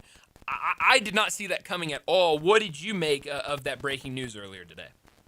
Yeah, pretty shocking in the moment. Then you kind of step back and think about it and the things that he said and indicated over the last couple of years. I mean, the writing was on the wall. It doesn't make it less shocking when you think about a coach who's at the height of his profession, who's enjoying a lot of success, that appears to still have a lot of energy, to at 65 decide to hang it up, because he wasn't this guy who was, I'm sick of the portal and NIL's ruining college basketball. Like, I never got that sense from Bruce Pearl. Whereas that was kind of the case with some of these other coaches who have hung it up recently. It's just all the changes has worn on them, and they're fatigued of it all. And I never got that sense from Bruce Pearl. I do know, obviously, like, he's had an interest and an eye towards the political realm. What he announced today is that he's transitioning to more of an advisor or advocate kind of role for the university. And I'll say this too, like, he's handing the job over to his son, Stephen Pearl. But let's see how long this new advisory and advocacy role at Auburn keeps Bruce Pearl's interest. This David, is a guy not who, just that, the senator of Auburn is what he called himself. right, the senator of Auburn. Let's see how long he enjoys that, right? Because this is a guy who still has a lot of energy, a lot of vitality, a lot of good to give to college basketball. Am I completely convinced that we never see Bruce Pearl on the sidelines again? No, I'm not. There's nothing I've been told that directly links him to, getting back into the game at any point, right? But I wouldn't be at all surprised having closely observed Bruce Pearl for about 2 decades now. I just have a hard time believing that this is the end of Bruce Pearl's coaching journey. I don't doubt that he's ready to try something else and wants to give his son a shot at the job. But if you told me that he's back on the sideline in a couple of years, I wouldn't be shocked. David, I referenced it or talked about it. I didn't reference it. I talked about it a lot around Final Four time, and I know I said if he wins it all, it would complete this. But I think just 2 Final Fours at Auburn, I contend in football and basketball, it's the best job ever turned in the history of the SEC. Yeah, you could make that case. You look at what he did at Tennessee. You look at what he did at Auburn, resurrecting 2 dormant, dead programs. I mean, Auburn was dead. I mean, and not only did he revitalize the program, he got a new arena built. He's turned that program into a power. I mean, he did the same thing at Tennessee. I would argue to a lesser degree. I mean, Tennessee had some success under Jerry Green in the decade prior to Bruce Pearl's arrival. I mean, there had been some moments here and there for that program. Outside of Charles Barkley, I mean, the moments hadn't really been there for Auburn. It's spectacular because it makes you wonder, doesn't it? What could Bruce Pearl have done at Indiana or Kentucky or North Carolina or UCLA or you name it, like a program that we think of Memphis as a top 10 or 15 program. Instead, all he did was turn Auburn or Tennessee into top 15 type of programs. So I think the architect version of what kind of who he was makes him a Hall of Famer. I mean, yeah, anybody can go to Kentucky, or not anybody, but a lot of coaches could go to a place like that and win. But to do it where he did it makes him I think an absolute lock to be in the college basketball Hall of Fame. 2 Final Fours at Auburn. No football. There's not even close to a football comparison because all these places that had success in football, they had a little taste of it, and like what Kirby's doing at Georgia. That's not that big a surprise. Anybody at LSU, really anywhere in the SEC, but to go to 2 Final Fours at Auburn. Yeah, I mean, in this exact moment in time, the closest comparison I could draw would be what Kurt Signetti is doing at Indiana. Like, okay, wow, who is this guy? That's a good one. How did he hide in the shadows for so long at the lower levels of the sport, and how is he doing this at this place? I mean, it's a decent comparison, but still not even apples to apples. So, yeah, it's been an incredible run for Bruce Pearl, and this is a huge loss for the SEC in basketball. I mean, Stephen Pearl's been kind of training for this moment for a long time, but how often do we see the father to son handoff, produce spectacular results? It's going to be a little shaky, right? Like, I don't know. Like, we'll see. Like, Stephen Pearl has been on that bench with his father for a long time, but it's a little bit different when you've got the whistle. You're running practice. You're in charge of all facets of the program. It's a burden and it's a load, and this is a huge loss for the SEC because I think the renaissance of SEC basketball can be so closely tied to the influx of high-level coaching talent to the league, and Bruce Pearl's been a huge part of that for the last 2 decades at a couple of different programs, and so to now lose him, that is a monumental loss for the league. Pearl had senior status in basketball. That is now held by Rick Barnes. He's number 1 in current seniority. Number 2, Nate Oates. David, real quick, we got to go, but real quick, give me your prediction on Georgia and Alabama and Ole Miss and LSU. Yeah, I got Georgia 30, Alabama 21. I think the Alabama defense is the weakest unit in that matchup, and I think Georgia can exploit that. And then we're looking at Ole Miss LSU. That one is, I mean, I kind of got to wait and see who they're going to play at quarterback, right? I guess it's Trinidad Chambliss until someone says otherwise, because the latest I've heard is that unless Austin Simmons is 100%, it's going to be Chambliss. So, but that doesn't actually spook me. If I'm Ole Miss, I would rather play Chambliss. I think I've seen enough to to believe that guy can get it done against LSU. So I would say, give me Ole Miss 28, LSU 24. Those are both going to be really, really good games over the weekend. David, as always, thanks so much for joining us. We'll do it again next Monday. All right, guys. Thanks. Thanks, David. David Cobb with us talking college football and college basketball every Monday. This hour brought to you every day by Landers Ford in Collierville, the #1 Ford dealership in the Mid-South. Landers Ford is your trusted destination, a vehicle that fits any lifestyle. They'll take care of you. Seamless shopping experience from vehicle choice to financing and service, from the Ford Escape to the rugged F-150 to the adventurous Bronco. Every vehicle built Ford tough. The Ford F-150, America's best-selling truck.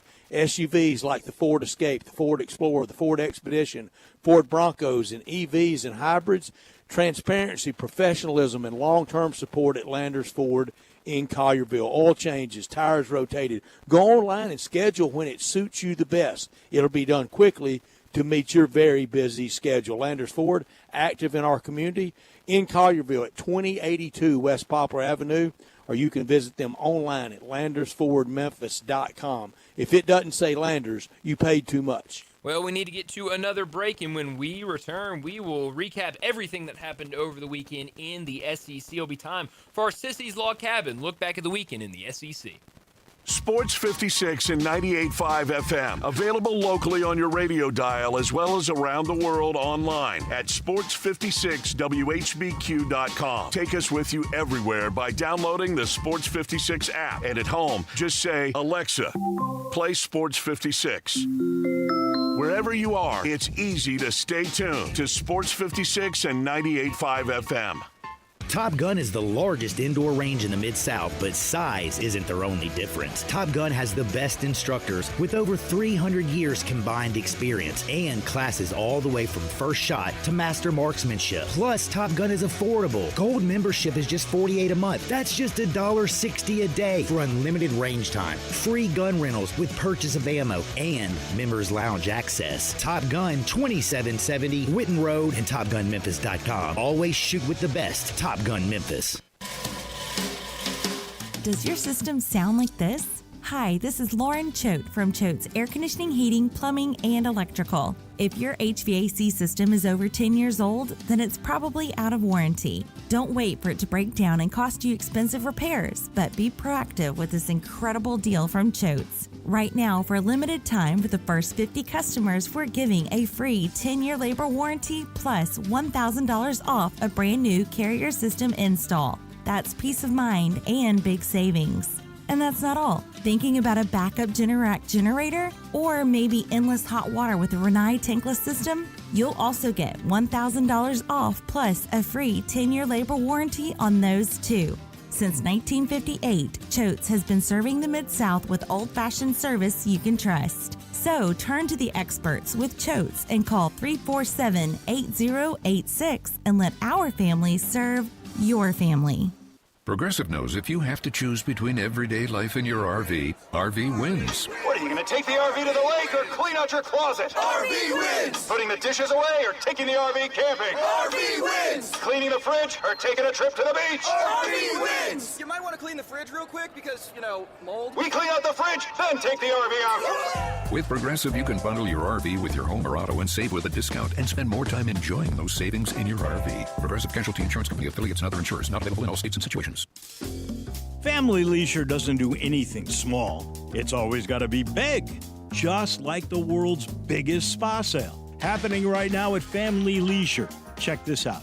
You can get spas starting under $3,000. Spas and even swim spas, they're up to 30% off. Floor model spas have even bigger special prices. Cold plunges are all the trend right now. Take the plunge starting under $5,000. You see a patio furniture set you like? You could get a free umbrella with it. Ask an associate for details. Plus, swimming pools are clearance price now through the end of October. Get yours before the prices increase. That is with any big sale. Special financing, it's available. The only thing small during the world's biggest spa sale at Family Leisure are the prices. Family Leisure, Witten Road at I-40, where family and fun come together. This traffic report brought to you by Salt Sports Bar and Bistro, 3101 South Mendenhall Road, where great food meets the big game. Sports 56 traffic.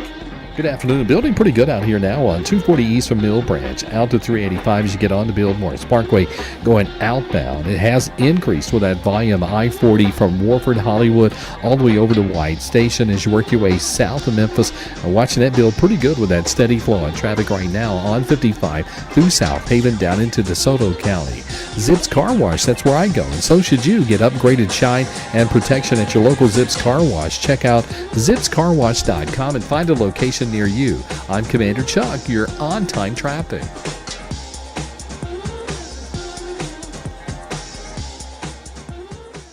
Now back to Sports Time on Sports 56 and 98.5 FM. This hour brought to you by Landers Ford in Collierville. Here once again are Brett Norsworthy and Bryant Dacus.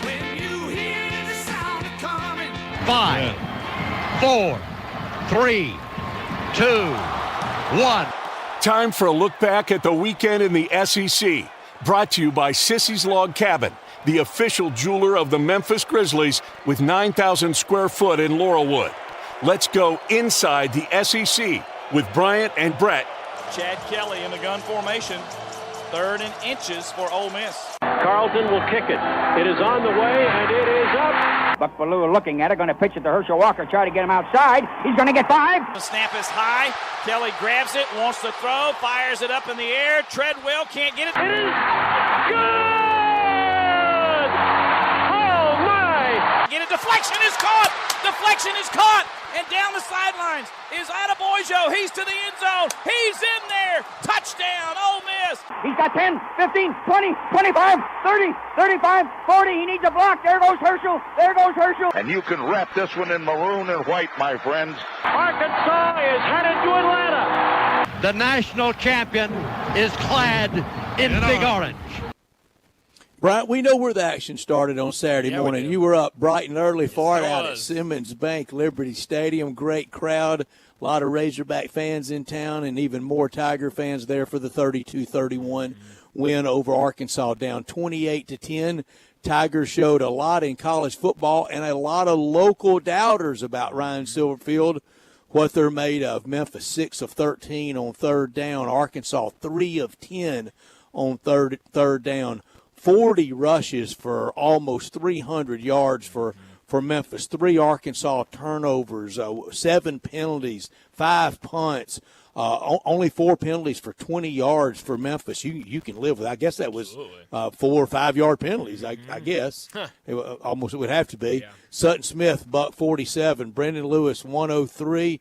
Tigers win 32-31. Yeah, it was a great game from the Memphis perspective, but on the other side for Arkansas, I mean, deja vu once again in a lot of different ways. Everyone's talking about the late game turnovers. Now 2 weeks in a row where you have a turnover when you are in the red zone. But another thing, Brett, is this offense in the second half for Arkansas, whether it's the opposing team making adjustments or if it's just this team getting stagnant. Now, back-to-back weeks where Arkansas's offense has put up 28 points in the first half and then hasn't been able to do anything in the second half. Bobby Petrino getting no blame whatsoever. Yeah. It's all going to Urachek for the general run of the department, or to Sam Pittman, or to T-Wheel, goodness. But Bobby Petrino, Taylor Green looked like the old mechanics flawed, kind of wild child out there a little bit Saturday. The Tigers made him look that way. They did. But Bobby Petrino totally absolved by Arkansas fans, and I do not know why. He lit the fuse to burn the program down April 1st, 2012. Yeah, he sure did. The current condition of the Arkansas program was largely started by the old Easy Rider motorcycle man himself. That's right. There was no motorcycle wreck, please. No, but now he's back, and everyone's excited about this offense. But the second half, these last 2 weeks, that offense has not looked good at all. But you got to give credit to Memphis' defense. I saw this over on Pro Football Focus. They have it. Taylor Green had 12 dropbacks where he was considered under pressure. On those 12 dropbacks, he was 3 for 10 for only 63 yards. So the Tigers' defense did a good job when they had him under pressure. You mentioned the 3 for 10 on third downs, the 7 penalties, the turnovers, a lot that we talked about last last week that the Tigers really needed to do to win this game. They did that, and it got them a win, and now Arkansas's looking up, back-to-back losses, and now a big one against Notre Dame. Big one this week, Arkansas and Notre Dame in Fayetteville, 11 o'clock on ABC. Tennessee 56-24 over UAB. Joey Aguiar, 3-touchdown passing, 23 yards rushing.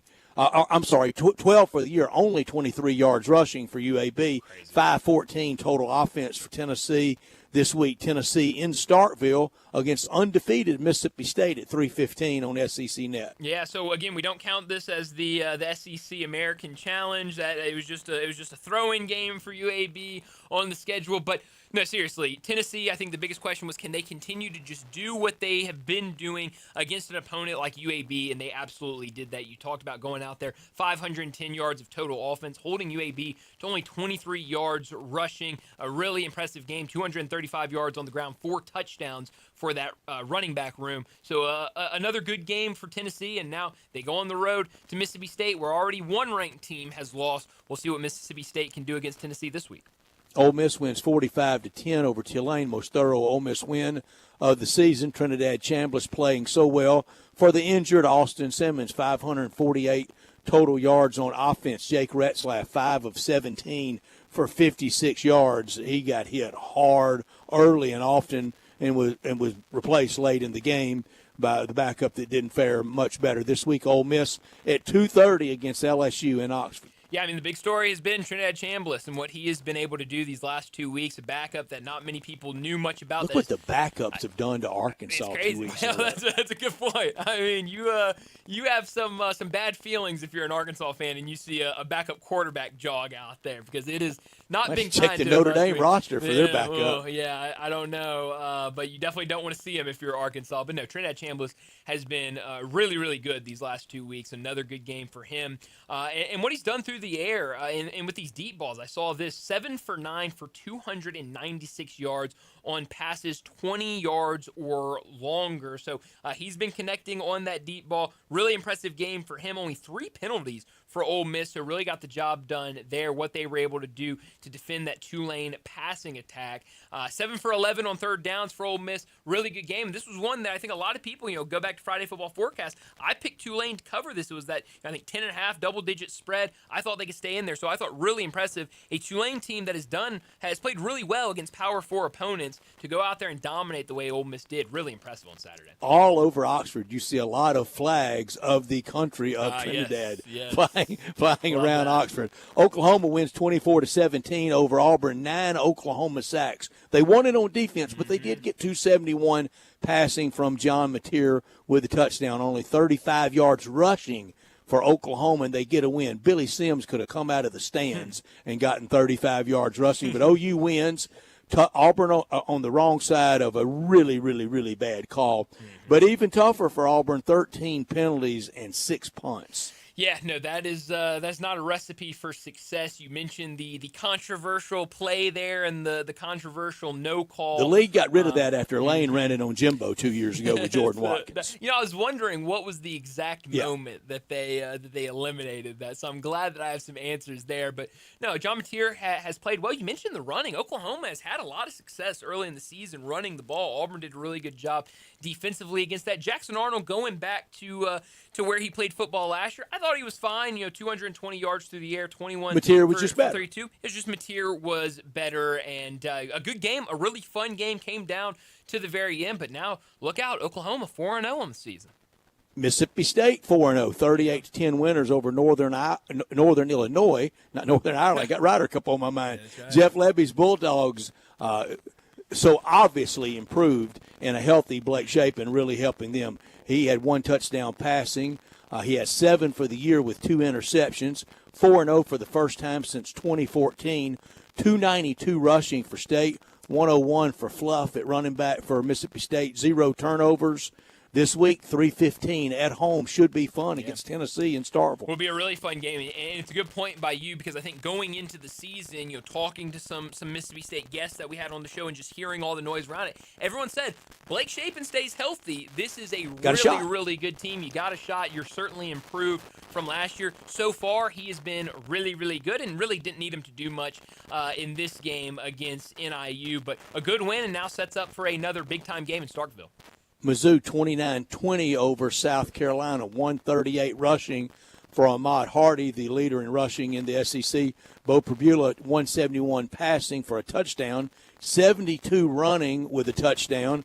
Lenore Sellers, really good passing, 302, but minus 28 yards rushing. We know how college factors in the sacks. Minus 9 total yards rushing for South Carolina, 14 penalties for South Carolina. 458 total yards offense for Mizzou. This week, Mizzou at home against UMass, South Carolina home against Kentucky. Yeah, I mean, you talk about that running. It's hard, and like you said, we know how the college game is, but it's hard to look at any team in the SEC and see rushing in the negative. -9 is what's listed as their rushing, but obviously you understand, but that defense for Missouri, give them a lot of credit. 5 sacks, 8 tackles for a loss. They were in the backfield all afternoon, and now Missouri, they're doing it again. I talked about it about a month or so ago, kind of when the season was getting started, but Missouri has lacked the love from the national media, but Eli Drinkwitz has done it year in and year out. It looks like he's doing it again. We knew it was going to be a little different this year, a new quarterback, new weapons, but Bo Pribula has been really good. They have a running back in there now, and Ahmad Hardy, and this team has played really, really well through 4 weeks. Miami wins 26-7 over the Gators. Florida 1-3 for the first time since 1986. They started that year 1-4. Last time for these two in a regular season game, I'm afraid, for quite a while. 141 yards total offense for DJ Lagway and the Gators. He looks like he's still hurt. He moves very lumbering, very stiff, 61 yards passing, -8 rushing. 349 yards total for the U. Open date this week for Florida. They need it. It's not a bye. It's an open date. If it was a bye, that means they would be in a bracket. They're not in a bracket. No. They're in a college football season. No, but you're right. They need the week off because this team does not look good. DJ Lagway, whether it's injury or what, he doesn't look right so far. You look on the season, 5 touchdowns, 6 interceptions for DJ Lagway. We know he had that game Mechanics last are bad. week. It just doesn't look good. And I think it's injury, but it has not looked good all season. Hard to see this Florida team with only 141 yards of offense, but I think Miami is legit. In Florida, it's going to be a really tough season, I think, for them. Vandy 70-21 in the revenge over Georgia State. Anchored down 4-0, ranked 18th, 4-0. And ranked 18th for the first time in 107 years. They score 70 or more. Last time to start 5-0. Everybody digging through the record books. Don't. It was 2008. Okay, well, you did the work for us, Brett. I love it. Making my job easy. 245 touchdown passing for Pavia, 86 yards rushing. He can really do it all. Vandy this week, they're going to move to 5-0, 11:45 on SEC Net against Utah State. LSU 56-10 over Southeast Louisiana. Garrett Nussmeier had to get in and play, and I love Brian Kelly's explanation for why did he play so much. He needed playing time. With kind of the grumbles that he had. He needed to play some. He had 530 yards total offense, led LSU in 530 yards total offense over Southeast Louisiana, now 2-0 all-time against SCLA. LSU and Ole Miss 2:30 on ABC this Saturday. Yeah, I mean, a good game. I mean, what you expected, and went out there and got the job done. Texas 55-zip over Sam Houston. 3 TDs passing for Arch. He ran for 2. Best he's looked all year, I think. 27 yards rushing for Sam Houston. I think the original Sam Houston that was governor of both Tennessee and Texas could have gained 27 yards running. Probably the smartest thing he ever did is he dodged the Alamo.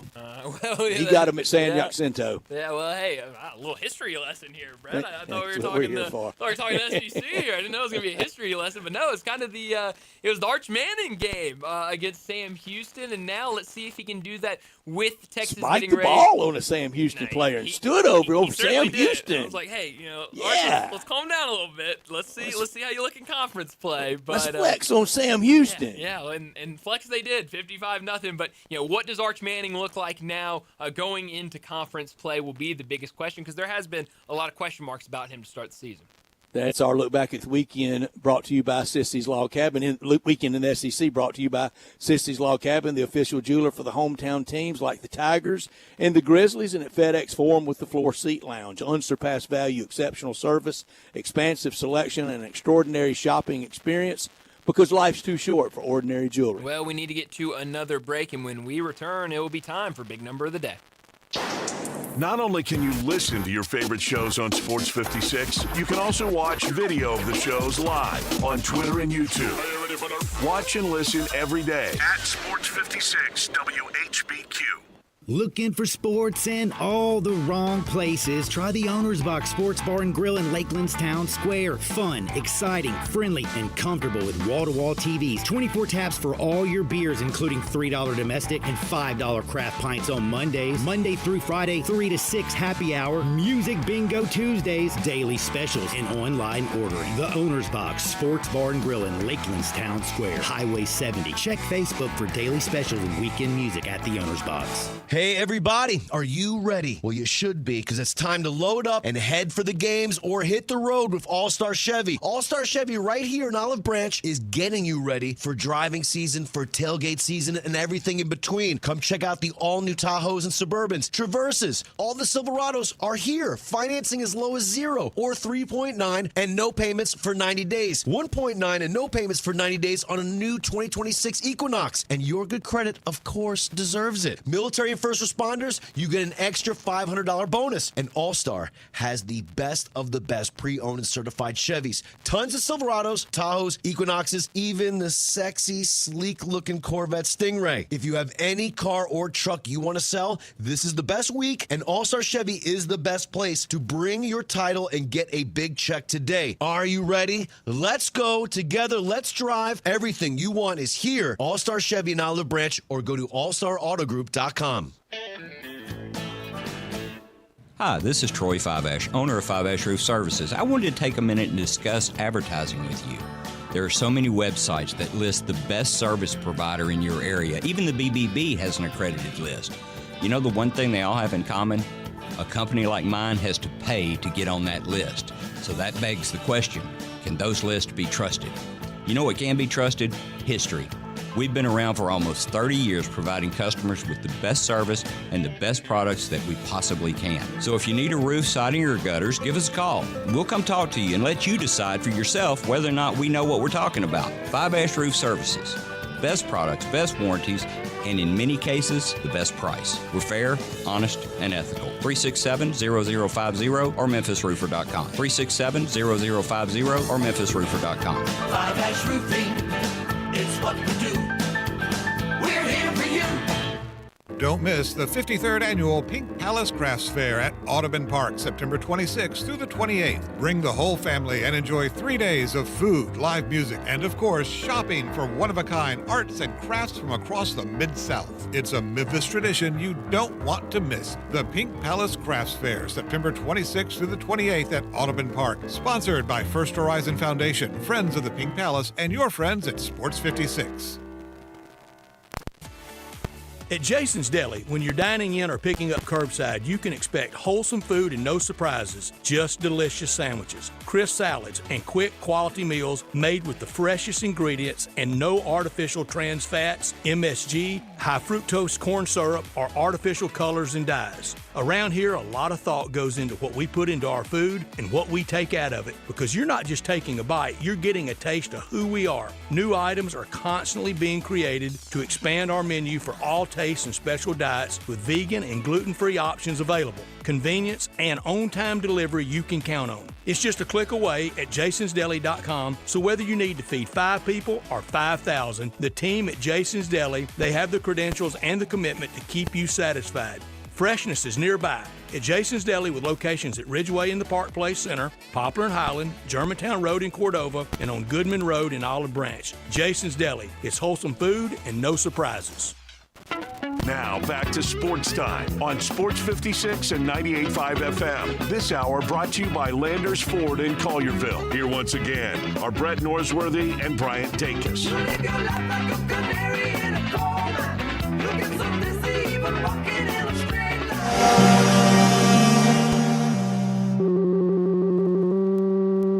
Big Daddy. Hello, Big Brand. It's a guy, he wants to be big, then he gets big, he doesn't want to be big anymore, then he gets small, but the suit's too big. Big Daddy. The big boy. You're a big guy. I think she's trying to pull a fast one on Big Daddy. The big number of the day.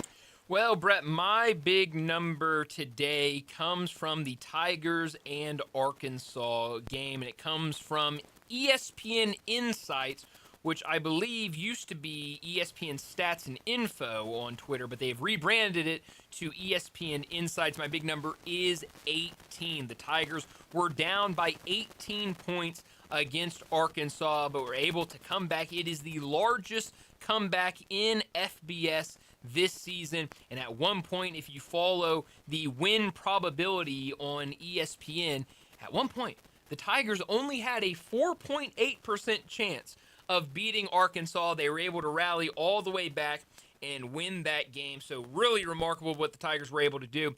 And 18 points, the largest FBS comeback so far this season. What a great win. Absolutely. And now what can sincerely, realistically be dreamed and thought of for the rest of this year. My big number, it's 30. There are 30 undefeated teams remaining in FBS out of 136. Locally, that's Memphis, Ole Miss, Vanderbilt, and Mississippi State. They're all 4-0. I'll save you the research time on that. The last time they were all 4-0 at one point in a year, never. I was about to say, it's going to be hard to figure that one out. Wow, that's incredible. That's really impressive stuff. And a good chance, Memphis would go to 5-0. Yeah. Ole Miss against LSU at home. Vandy against Utah State. Mississippi State at home against Tennessee. Ooh.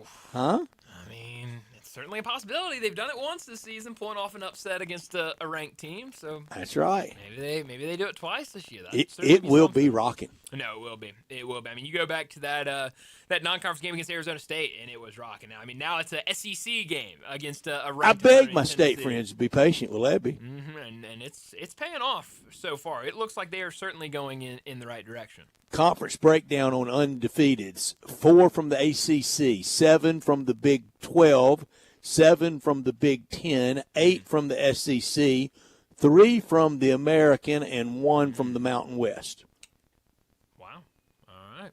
Yeah, the American has, so far, I mean, they've been the best Group of 5 conference this season. You know, it's for a handful of years there, it was the Mountain West. But right now, the American has kind of flexed their muscles in non-conference play. They have. They've looked really good. I also need to clarify what I said earlier because I got it a little bit wrong. When I was talking about those undefeated teams and undefeated against the spread, it was 4-0 teams and undefeated against the spread. So there are a couple teams in here like Florida State, who's undefeated, Arizona, I believe, is undefeated, Houston's undefeated, but they're all 3-0. They've had their off weeks. But the only 4-0 teams and undefeated against the spread are Mississippi State, Vanderbilt, Texas Tech, and Memphis. So a good group of 4 that the Tigers and Mississippi State are in right now.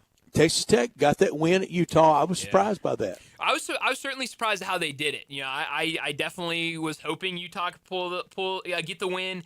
And obviously, I really love Devin Dampier. I haven't been able to watch that game yet. I have it recorded. I just haven't watched it because that was also an 11 a.m. game. But seeing that final score and seeing how Texas Tech won that game and how much they won by. Texas Tech, we talked about in preseason of what they brought in, and they could be kind of that dark horse team that, not a ton of people are talking about before the season starts and could come out and surprise some people. And so far, they've really looked dominant. Our pickers on Friday. Alan Bell, 2-2 in college football. He's 9-8 for the year picking college football. He was 3-1 in the NFL. He's 9-9 on the year in the NFL. So he's 18-17 total picks. Brad Bellamy and Landers Locks. He was 2-2 in college football, 10-6 for the year. He was 3-0 in the NFL, 5-1 for the year. So he's 15-7 overall. He'll be back with us on Friday at 4:30. Back with us on Friday like he is every week. Bruce Marshall from the Vegas Insider. College football 3-5. I walked him into darn Miami O. UNLV barely covered that one. He's 21-15 on the year in college football. He was 1-0 in the NFL. He's 1-4 on the year in the NFL. 22-19 overall in picks. It's really good. I mean, we talk about it all the time. We've got some really good pickers that join our show on Fridays. And I know Brad Bellamy's new, and he's been knocking it out of the park since he's joined us. But year in, year out, I mean, Alan Bell and Bruce Marshall, they have been money when it comes to picking these, both college and NFL. And both of them off to a really, really good start. I just saw this, Sleeper College Football, a kind of national college football page on social media. They tweeted out earlier this morning, we need to give Ryan Silverfield and Memphis football their flowers. 25-5 record since the start of 2023, 17-2 record in their last 19 games, 4-0 start in 2025, 5 wins over P4 teams, including last 4 games versus Power 4 opponents. You talked about it earlier with Jonah Dillon, but it felt like that game being on ABC, kind of being the first game of the day against Arkansas, felt like that kind of opened a lot of people's eyes of like, hey, let's not forget about Memphis and what they're doing over there. I love the publicity. I'm not as irritated, and I'm not that irritated at anyone, but I'm not as a little bit put off by the national people that are just now catching up as I am some of the local people that are just now, dang, Ryan Silverfield's doing a hell of a job out there in Memphis, isn't he? Yeah, no, he's doing a fantastic job. It's been a lot of success, and I'm glad you finally have taken notice. Some people. Well, hey, Brett, sometimes people just need time. We interrupt this Penny Love Fest to bring you Ryan Silverfield breaking news. And it looks like it's setting up to be a really, really good year for Brian, the wrong question really got asked last week by me.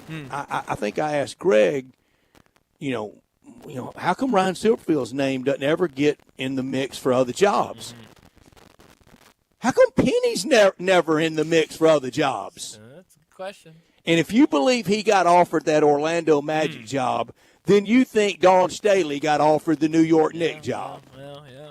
I don't know. It's I think it's a good question, Brett. I think it's one we should continue to ask. But I know Ryan Silverfield has done. Oh, and I will. I know you will, Brett. I know you will. But Ryan Silverfield has done a phenomenal job. A huge win over Arkansas. Well, before we get to a break, let me remind you about our friends down at Frontier Western Store. Family owned and operated since 1967, Frontier Western is your one-stop shop for the biggest brands in Western wear. They're the one-stop shop for Carhartt in the Mid-South, but they've also got you covered with plenty of other brands when it comes to shirts, shorts, jeans, outerwear, whatever you're looking for, Frontier Western has it in stock. But if you need a pair of jeans, well, Frontier Western, it's the place you've got to go. They've got all the brands from Ariat all the way down to Wrangler, and you'll love how easy it is to find the perfect size and style for you. Check out Frontier's world-famous boot showroom. Whether it's work boots or dress boots, Frontier has you covered for the entire family with plenty of in-stock proven classics like Ariat, Dan Post, and Durango, and that's just to name a few. Frontier's pricing is lower than online and chain stores, so you know you'll be getting the best deals. Head down to 5880 Goodman Road in Olive Branch and check out the entire selection. Open Monday through Saturday, 9 a.m. to 7 p.m. Sundays, 1 p.m. to 6 p.m. for Frontier Western Store. Well, let's get to another break, wrap up this second hour, and when we return, we're going to talk the Ryder Cup. Doug Bell from PGA Tour Radio, he joins us next.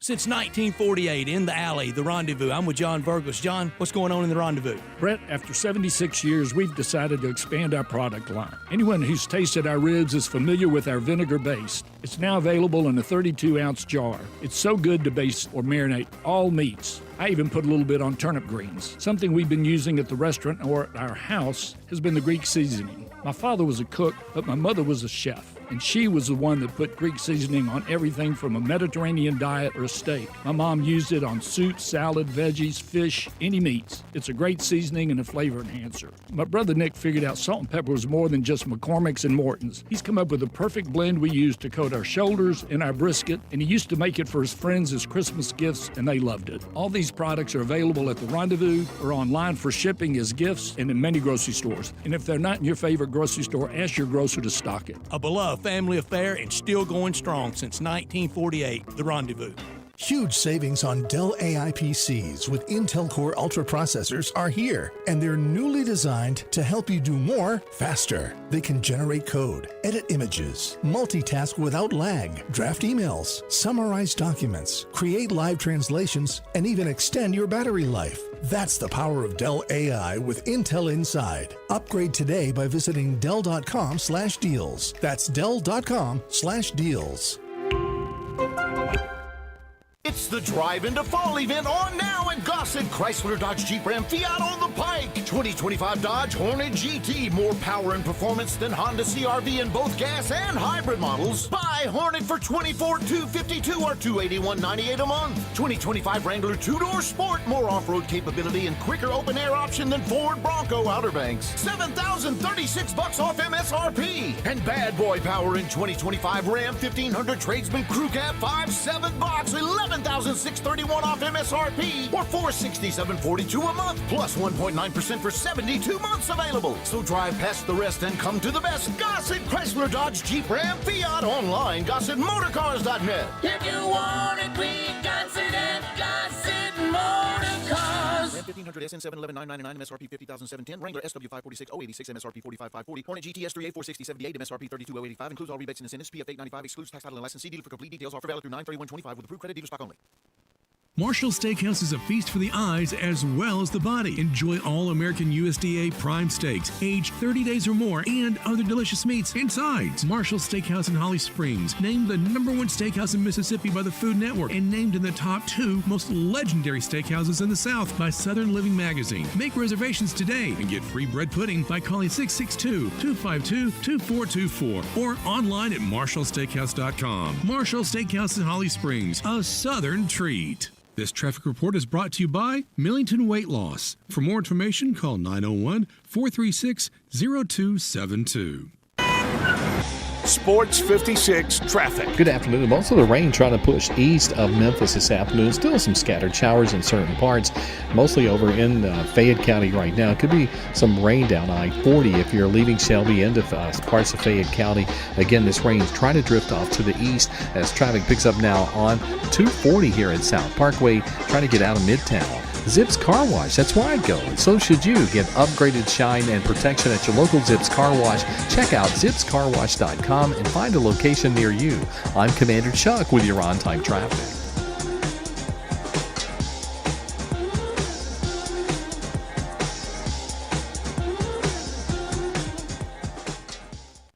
We are Sports 56, WHBQ Memphis, and W253DF Memphis, with Dave Woloshin, weekday mornings from 10 to 11. Now, back to Sports Time on Sports 56 and 98.5 FM. This hour brought to you by Jaguar Land Rover Bluff City. Here once again are Brett Norsworthy and Bryant Dacus.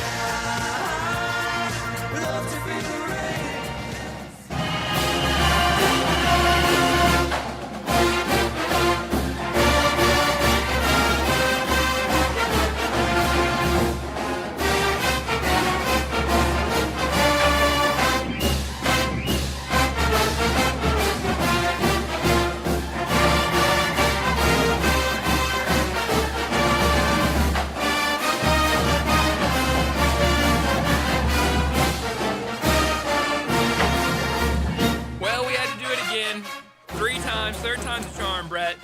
Just had to run it back one more time after that win for Memphis over Arkansas. A lot of people super excited. Really fun atmosphere out there at Simmons Bank Liberty Stadium. But we got to switch gears a little bit, and the Ryder Cup this week. And everyone's been talking about how fun this weekend is going to be, watching all the football, but also having the Ryder Cup in there as well. Doug Bell from PGA Tour Radio, he joins us now to talk about it. Doug, thanks so much for joining us. I know we're going to talk a lot about the Ryder Cup, but I want to go back to the Tour Championship because I don't think we've talked to you since Tommy Fleetwood got the win. It became the big story. He almost won here in Memphis. I think a lot of people in Memphis were rooting for him to get that win, that first win on tour, but he does it in the big tournament, in the Tour Championship to end the season.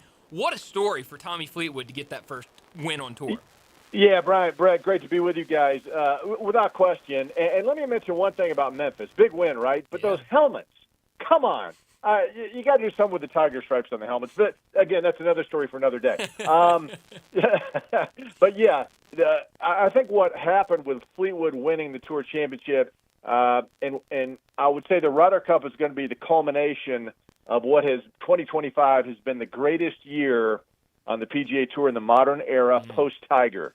When you think about Rory winning the Grand Slam, Scotty winning a couple of majors, J.J. Spawn winning U.S. Open in impressive fashion, and then the lovable loser Tommy Fleetwood coming through in Atlanta. I mean, listen, guys, it was a phenomenal year. The ratings are way up on television. People don't talk about LIV at all anymore. It's just if you're involved with the PGA Tour like I am, it's an exciting time, and now here we are culminating with the Ryder Cup in New York. I'm going up Wednesday. I'm going to spend some time with my son who lives in New York, and then I can't wait to get out to Bethpage Black and watch. Listen, you guys have been talking college football, and that schedule on Saturday is incredible. But, it is. But I'll be watching the golf, guys, and I'm excited about doing it. And the Saturday schedule in college football, everybody kind of prisoner of the moment. It really may be one of the great days ever in college football. But Friday, Saturday, Sunday at Bethpage State Park. And tell me, Doug, now I know it's on Long Island. Is it Long Island way out there by Shinnecock, or is it short Long Island? Long Island. Okay, so it's way out there. Yeah, if you take the train, it'll take you a while, and that's what I plan on doing. My son lives in Manhattan, and he assures me I'll be – now, he's a young guy who gets up super early, and I said, well, I'm an old guy who gets up even earlier than you do. So it shouldn't be any problem getting out there, but it's going to be fantastic, guys. You know what's interesting, Brett? I do work for CBS Sports HQ, the digital platform, and as big as the Ryder Cup is, I talked to my producer today, and he's like, but Doug, we're going to get you on, but have you seen all the college football? And I was like, yeah, I have. Yeah.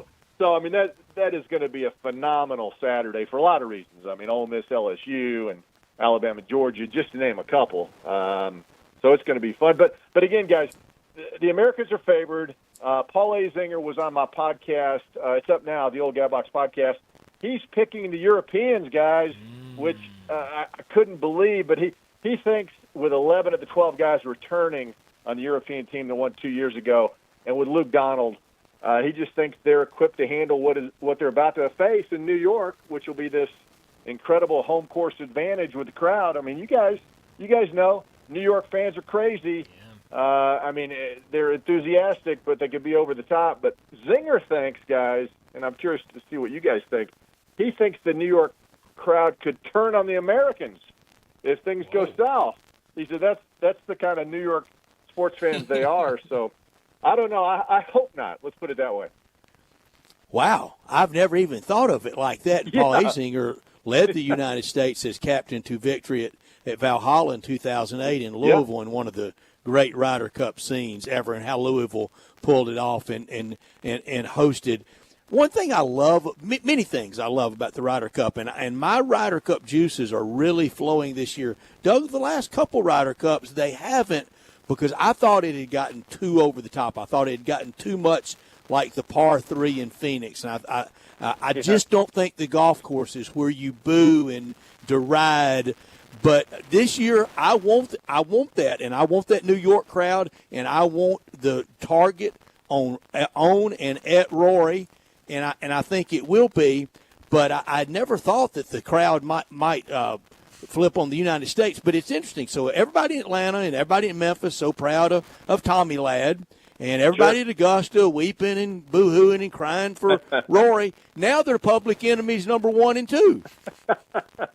Yeah, I mean, and it's kind of nice to have a villain in golf, right? I mean, we have it in all the team sports, so it's kind of nice to have a villain. I'll say this, though, and listen, I'm on with you guys for all the big events, and I'm inside the ropes, and, I've seen Robert McIntyre blow up at smaller tournaments when things don't go his way. I've seen John Rahm go crazy when things don't go his way. These are emotional guys who I really believe it'll be very difficult for them. And listen, nobody's won on foreign soil since Medina. I mean, you got to go back to 2012 when the Euros had that phenomenal Sunday. And if you remember, that's when Rory didn't set the clock right, or he got Eastern time messed up with Central time, and he got a state trooper escort showed up on the first tee literally minutes before, took a couple of practice swings, ended up beating Pete Should have Bradley. driven him to Benton Harbor, Michigan. Yeah, they should have taken a wrong turn. That would have helped the cause. But I just think it'll be very difficult for the Euros to win at best. I heard what Zinger said, and listen, he's very passionate about it. I just think the New York fans are going to be over the top. He seems to think there'll be just as many European fans because New York is easily accessible. And as he mentioned, the last time it was here in the United States, it was during the COVID time, and the Euros didn't travel over. So he thinks it's going to be, he said it may not be 50-50, but he feels there'll be this massive, vocal, loud contingent of Euro fans. So we shall see. And guys, I wanted to mention this too. This morning, and we're not sure the pairings. Remember now, Friday morning, 6:10 Central Time, guys. 10 after 6 is when the alternate shot starts. And today, Keegan sent out Bryson DeChambeau and Ben Griffin, Justin Thomas, Cameron Young, Harris English, Russell Henley. You have the Georgia Bulldogs there. Scotty Scheffler, J.J. Spawn. So you have the veteran with a rookie, Sam Burns, Patrick Cantlay. A lot of people think Scheffler and Burns will ultimately play together. They're best of friends, and Morikawa and Schauffele. So those were the pairings sent out this morning as they practiced and played alternate shot. So I thought that was interesting how he sent out those guys today. Doug, at the Ryder Cup, it really feels like they finally are like us on the weekend. They have first tee jitters. Yeah. Welcome to our world. Yeah, no. And Justin Thomas told me that. He said, listen, I've played in every big event you could possibly imagine. I won a couple of PGA championships, but he said, I've never felt so nervous as the experience on the first tee of a Ryder Cup. And Scotty Scheffler, the first time he played, he said he couldn't feel his arms or his legs. He said he was that nervous, and he'd never felt that sensation before. Well, I have felt that dew busting on Saturday or Sunday morning at 8, but it wasn't from nerves, Doug. No, I'm with you. So, and this is the other thing, guys. I thought that Zinger brought out, and of course this is the first time he has not been involved either as a captain, a player, or on the NBC telecast. But he said if you look back in the modern era. He goes, if the Americans don't win the opening matches, which is alternate shot foursomes, he said they don't win. He said Friday morning is absolutely crucial for the Americans to regain the Ryder Cup. And he said if they lose that morning session, he just said you got to go to past history, and it never turns out well for the Americans. So, again, Zinger, one of my dear friends who has been involved with the Ryder Cup passionately as a player, captain, the whole bit, right? He's kind of Debbie Downer when it comes to this. I was like, Zing, come on. He goes, that's scaring me. He goes, I'm just being honest. That's what he said. He goes, I'm just being honest. So I said, all right. Well, I do like that. Okay, this may be in the postmortem if the United States were to lose. So back-to-back captainships for Luke Donald. Do you think it will be any cause for semi-permanent captain going forward? But we know Tiger's going to be captain next time. Well, I hope so. It'd be great to have Tiger. Michael Jordan will be there, by the way. That'll be kind of cool. In fact, he's going to talk to the team. I don't think so, Brett. I don't think it'll be a permanent captaincy. I think the Europeans have some guys, too, that kind of fall in line, if you will. That'll be next on the list. But Jose Maria, you think he'll be captain? Maria, and he's an assistant captain, by the way, Jose Maria. Yeah. Nice. And man. the other thing that Luke Donald came out and said, and he wasn't being, I mean, it wasn't one of those zingers, one of those moments, hot take. But as he said, the Euros are not accepting any money. The Americans, of course, Cantlay and Schauffele, 2 years ago really caused a stink, and every United States player gets $500,000, $200,000 for themselves, $300,000 to their favorite charity. And Tom Watson and others have come out, and they just don't agree with that. They said, hey, if you play for your country, you ought to play for your country. And listen, these guys are among the wealthiest athletes on the planet, right? Mm-hmm. So there's some. Luke Donald pointed out, he goes, my guys, the guys on the European team, they don't get paid anything. They don't want to get paid anything. So Brian, I just think that's interesting. I do too. Course, I do too, Doug. It gets a little performative by them, though, the European team. First of all, they're playing for a continent. Second of all, their cheer is ole, ole, ole. Third of all, their victory party is always held at the Breakers at Palm Beach. Well, that's the thing, guys. And listen, as long as I've been following the Ryder Cup, they've worn that chip on their shoulder forever, right? I mean, we're the Euros. They really have. It's gotten old, Doug. Oh, we come from humble beginnings. We don't play on the well-manicured golf courses. We travel together.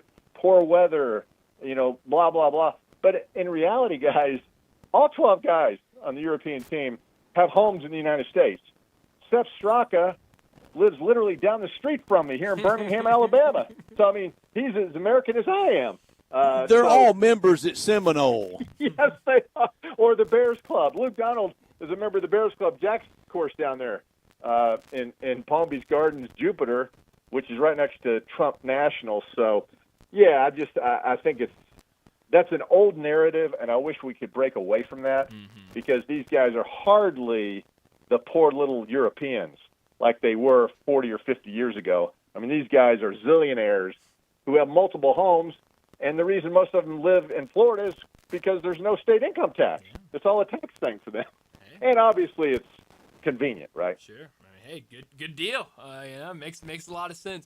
Doug, you talked about the atmosphere, and I think everyone's expecting it to be pretty raucous up there in New York, but it felt like the last couple of weeks on the PGA Tour throughout the playoffs, it felt like it was starting to build. I know here in Memphis, down the stretch in those playoff holes, you got some USA chants down the stretch. I think it was either the next week or maybe down in Atlanta, there was a little bit of a back and forth between Robert McIntyre and a fan where they kind of yelled at him that he was going to miss a putt, and then I think there was a little bit of USA chant in there as well.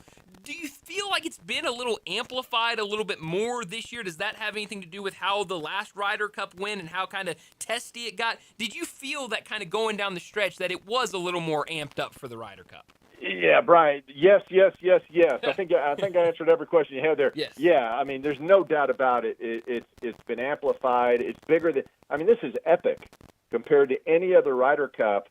And you can go back to Kiowa, War at the Shore, which kind of started this whole thing, right? Yeah, in '91. Dave Stockton's team came out, in fatigues and the whole bit, and that ultimately came down to Bernard Langer missing that 6-footer that broke like a country mile.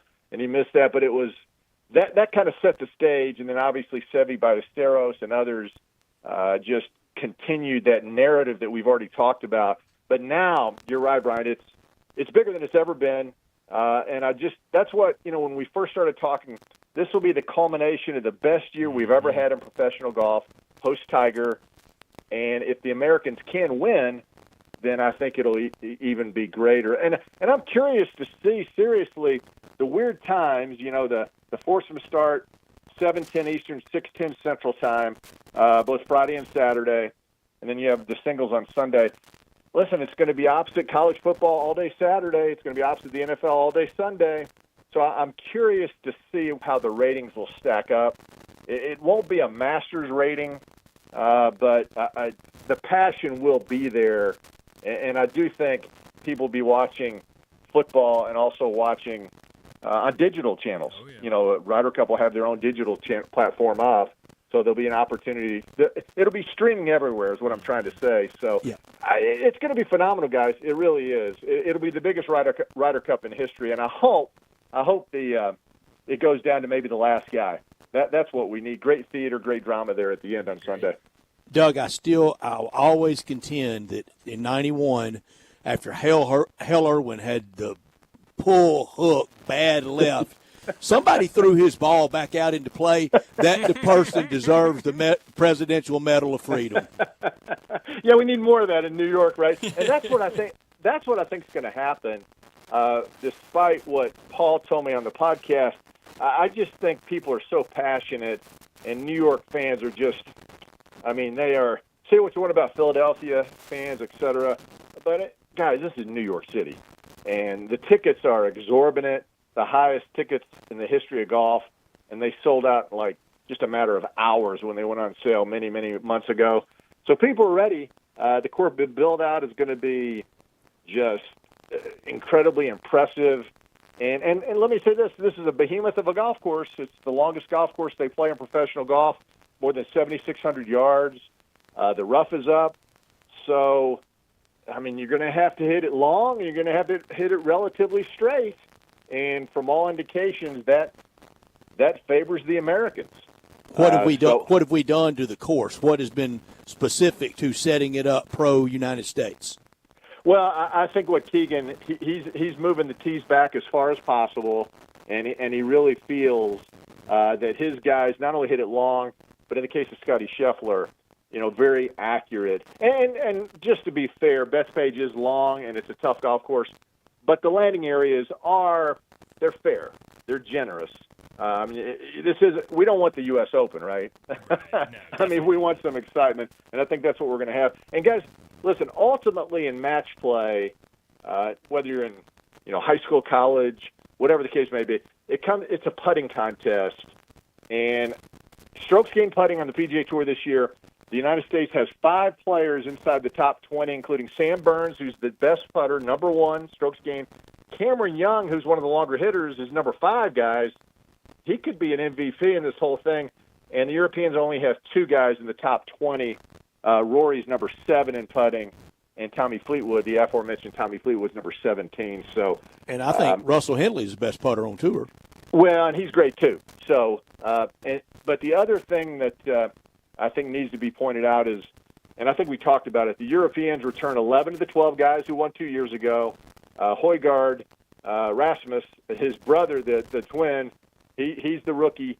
And the Americans have quite a few rookies, including some of the top guys. I mean, J.J. Spawn and Russell Henley and Ben Griffin, Cameron Young. I mean, these guys have never played, never experienced the nerves of the Ryder Cup. So if you're somebody who thinks experience is a major factor, which it probably is, then that's an advantage for the European team. Sure is. Okay, Doug, for your friends, your buddies that you play golf with and you run with, tailgate with, have fun with, how long is the list for you at the merchandise shop? Oh, man. What was funny about that, I thought I set the record a few years ago at the Masters. When, I gave them my credit card, and I said, oh, seriously, I spent that much money? Yeah. I know the feeling. Like, oh, my goodness. Okay, overdid it a little bit. Yeah, and so I'm trying to pace myself when I go through the Ryder Cup merchandise tent. But I will say it is huge. I mean, you're talking, I would say, maybe 2 football fields back to back.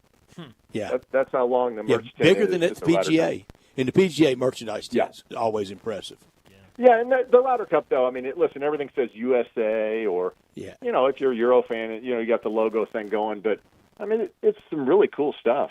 I mean, the shirts are incredible, the T-shirts and the hats. I mean, I'm trying to. See, you guys got me in trouble. You got me thinking about this. Don't think about it. Just do it. It's just money. I mean, my credit card's already pushing the limit. So, okay, here we go. That's right. That's exactly right. Well, it's going to be a lot of fun this weekend. Doug, as always, thanks so much for joining us. Enjoy. We'll definitely do this again soon. Thanks, guys. Talk to you soon. Look forward to it. Thanks, Doug. Thank you, Doug.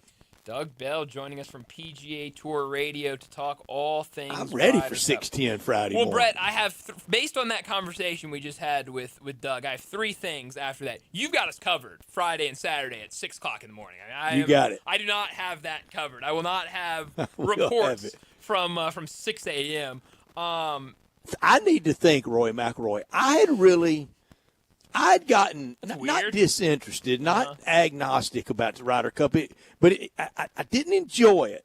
I'm ready for it now, and I want it to be ugly. You're absolutely back. Brett, how bad will it be for New York sports fans if USA goes out there and loses the Ryder Cup after both of your NFL teams are 0-3 to start the season? I mean, it'd be a bad time to be a New York sports fan. It really would be. And Brett, I got to be honest, I really like this European team. Like I gotta say quietly, I kind of like the Euros.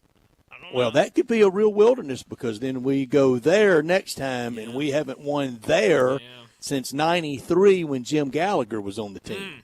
Wow, that's crazy. I did not. Tiger was only on one winning Ryder Cup team, and that was the freak show at Brookline in '99 that we had no business winning. Yeah, well, that's hard to believe, but it's going to be fun. I really am looking forward to the Ryder Cup this weekend, and it feels like with how amped up everybody is that this one could be pretty wild up at Bethpage Black up in New York. So we'll see how it all plays out. We'll talk more throughout the week about the Ryder Cup. I know John Gowen going to join us on Wednesday to talk about it some more. But before we get to this break, let me remind you about our 5 o'clock sponsor. It's Jaguar Land Rover at Bluff City. Jaguar Bluff City has been the premier Jaguar dealership for the greater Memphis area since 1984, and their talented team is ready to help you find your next perfect vehicle at unbeatable rates. Swing by Jaguar Land Rover Bluff City today and check out the new 2025 models like the 2025 Range Rover Sport, the 2025 Range Rover Velar, and the 2025 Defender. Test drive the Range Rover Sport, where luxury meets performance. It's a perfect mix of style, performance, and versatility, with options ranging from 360 horsepower up to 635. It's also available as a plug-in hybrid or electric vehicle with $7,500 federal tax credit when leased with approved credit. Take a look at the Range Rover Velar, powered by mild hybrid technology and enhanced with the latest well-being features and fully connected entertainment system. The Range Rover Velar is the ultimate luxury compact crossover. Purchase yours today and get special 4.4% for 72 months financing available with approved credit. Don't forget about the Defender. Available in multiple models to fit your needs, the Defender is built for the modern explorer, and Jaguar Bluff City is offering special interest rates for 60 and 72 months on various models. Give them a call, 877-259-6169. Go online to JaguarBluffCity.com, but head out there, test drive these vehicles. 6335 Wheel Cove, just off of Quince, for Bluff City Jaguar. Well, let's get to another break. When we return, we'll talk some Monday Night Football. Ravens and Lions. We'll make our pick. We'll preview it, but we'll also get to our Big Four currently on these two teams. One list, 4 players between the current Lions and Ravens. We'll do all that next on Sports Time.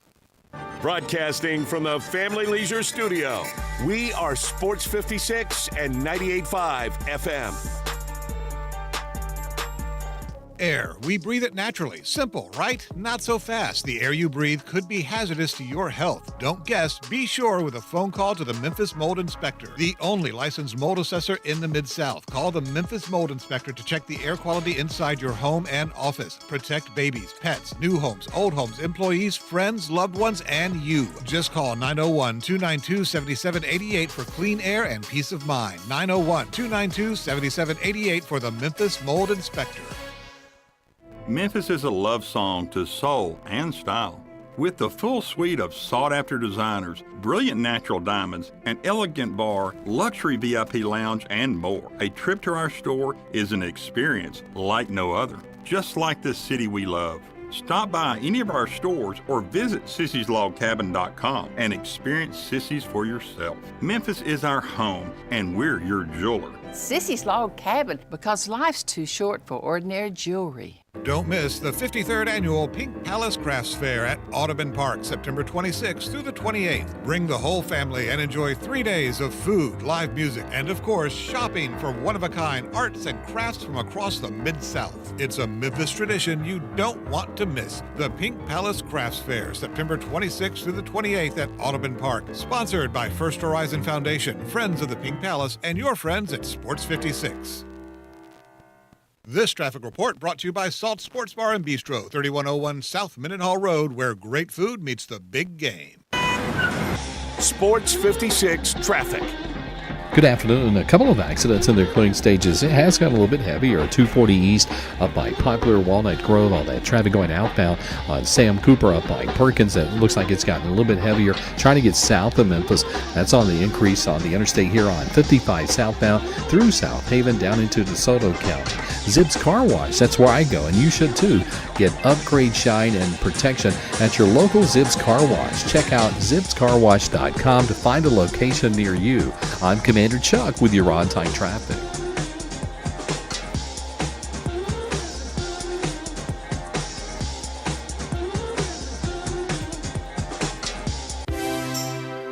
Now, back to Sports Time on Sports 56 and 98.5 FM. This hour brought to you by Jaguar Land Rover Bluff City. Here once again are Brett Norsworthy and Bryant Dacus.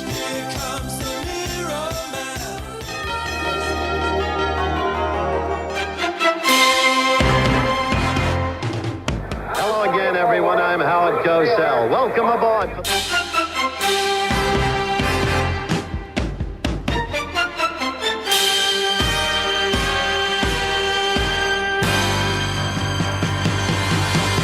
ABC's Monday Night Football.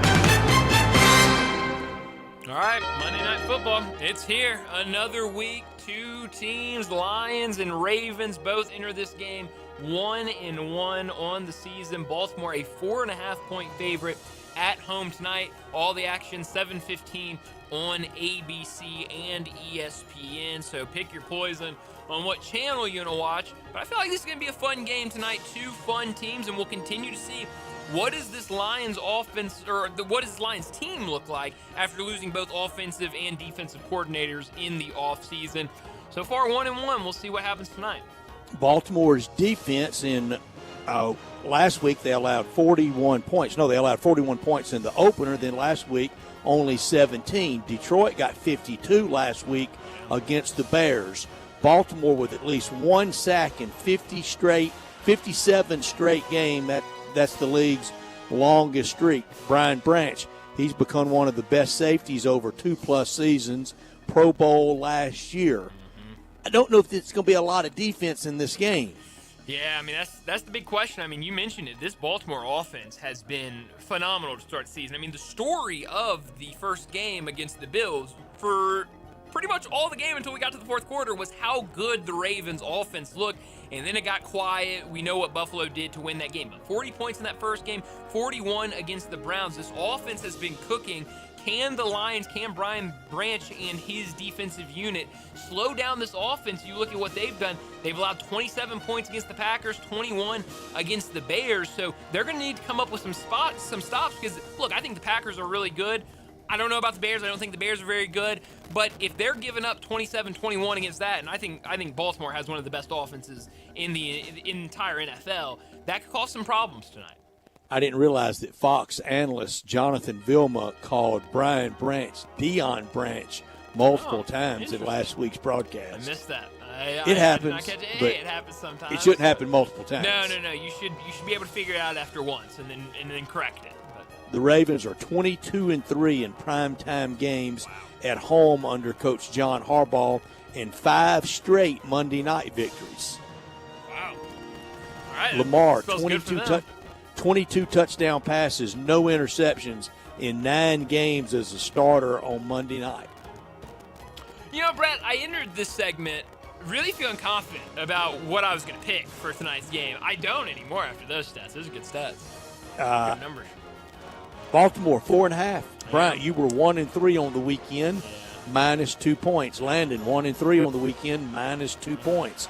I was 2-2, but got there with my Carolina Panthers as my shot. Where did that Carolina Panthers team come from? I mean, who are they? Those imposters. I mean, I only had 16-15. They went 30-zip. Geez, yeah. I mean, what in the world is that?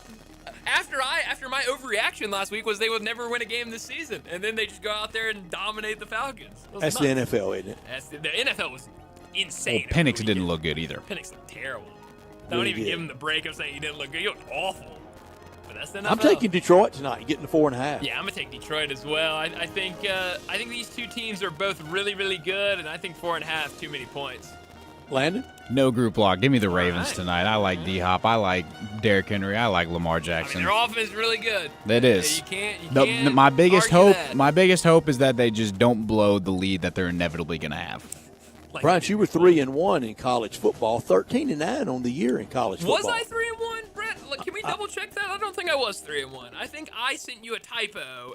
I had Arkansas in that game, so I think I was confused. I think we were all confused. I got you down as Memphis. Yeah, I think I sent you. You had Memphis in the segment? No, I didn't. I had Arkansas. You did? I texted it to you wrong. Yeah, I did. I was 3-1. Because mine said Memphis -7.5, and I meant. I reversed the scratch out, so I'm leaving it as Memphis. Okay. Landon, all right, you mind? All right. No, not at all. I'll take it. But that was honorable. You very much Thank like you. golf, calling your miscue. If I want to correct you when you've got it incorrect for me, I want you to be corrected when I then have it incorrect. Then I want to correct it when I lose a game. If I want to take credit for games that you say are a loss when it was really a win, I've got to be honest. Now look, we're enough not taking a purity to- test here. No, but Brett, I value my honesty, and I have to be. Well, that honest. is very nice. Landon, you were 3-1 in college football, straight up on Texas Tech. Good going. I was very confident about that. See, Texas Landon, what Tech I'm is a doing really is good I'm team. setting Brian up at the end of the year, so if he wins by a point or two, That's right, we yeah. can have We the can asterisk back. take it right back. Oh, absolutely. You know we'll use it against you. It's a long play. Y'all take the banner away from me. I'll be stripped of my banner. Big O asterisk on your on your banner. All right, the big four right this second for these two teams. Who wants to start? Landon, you start. Okay. I actually would like to go last. I'll start. Okay, Brett, Brian, I'm ready you to start. go. I like my list a lot. Number 4, I don't have any OLIs today. I was lazy, so I apologize for that. I do. Brian Branch, not Dion, would be my All number right, 5. How about that? I'll throw in Brian Branch as my OLI as well. Number 4 for me, I have Jared Goff. I am not like the biggest Jared Goff fan. That's probably why I have him at number 4. But he's been a phenomenal quarterback, and he's really gotten the job done. He's been really, really good. You look at what he's done over these last couple seasons, throwing for over 4,000 yards. He has been very consistent at that position for the Detroit Lions. Number 3 for me, Amon-Ra St. Brown, one of the better receivers in the NFL, one of the best receivers in the NFL for my money. Really, really good. He comes in at number 3 for me. I know Landon likes to do this, and so I took a page out of his book. I did 2 Lions and 2 Ravens. I didn't plan for that. It's just kind of how it fell out, because number 2, I have the King, Derrick Henry, and then at number 1, I have the quarterback, Lamar Jackson. So pre-show, I said we would have a group lock on this. We're not even close. Oh, wow. Oh, Okay. well, that's why I wanted to go last. I thought that would be it. All right. Landon? All right, I'll go. My number 4. We've talked about him a lot up until this point. Give me the safety, Brian Branch. I'm going to have him at my number 4 slot. He can play linebacker. Oh, absolutely. The dude is absolutely incredible, running all over the field. I really, really like him. Number 3, a little bit of a personal. Well, actually, there's 2 personal favorites on here because they were both former Titans. Number 3 for me is the touchdown machine right now, who apparently can only catch touchdowns for the Ravens. That's DeAndre Hopkins right now at number 3. He's been doing touchdown machines. He'll get 2 catches a game, but one of those is for a touchdown, so gotta love that. My number 2, I'm going to go with Jahmyr Gibbs. Jahmyr Gibbs running back for the Lions. He looks really good out there. Doesn't seem like he's lost any of his speed, and I don't think he will anytime soon. Looks really, really good. And my number 1, it's the King, Derrick Henry. How about that? Good list. I was thinking group lock. We're not even close to it. I'm really surprised by that. My number 4, I know limited because of injury, but I have Aiden Hutchinson. Yeah, I wanted to put Hutch in there. I mean, he's so good, but that injury last year, I couldn't put him on my list. But that's a good one. And I don't mind how y'all. There's your OLI. Y'all like to split a little bit for this. I don't care if it's all from one. But I do like to always keep in mind offensive line. Penei Sewell. Yeah. Oh, that's a good one. That's a really good one. I really thought about putting him on. That's a good one.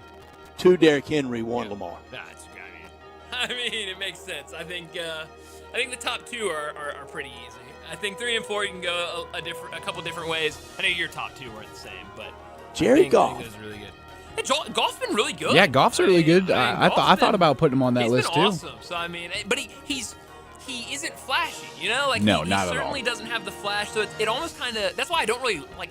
If I was to rank my favorite NFL quarterbacks, I don't even think Jared Goff would be in the top 15. But he's been a really good quarterback, and so I put him in there at number 4. And Stafford with all the records in Detroit. Yeah. But now with the Rams, Goff used to be got to a Super Bowl with the Rams. No, I mean he's been phenomenal. He's had a great career. But I think it is just some of that flash. He's just not a super flashy guy.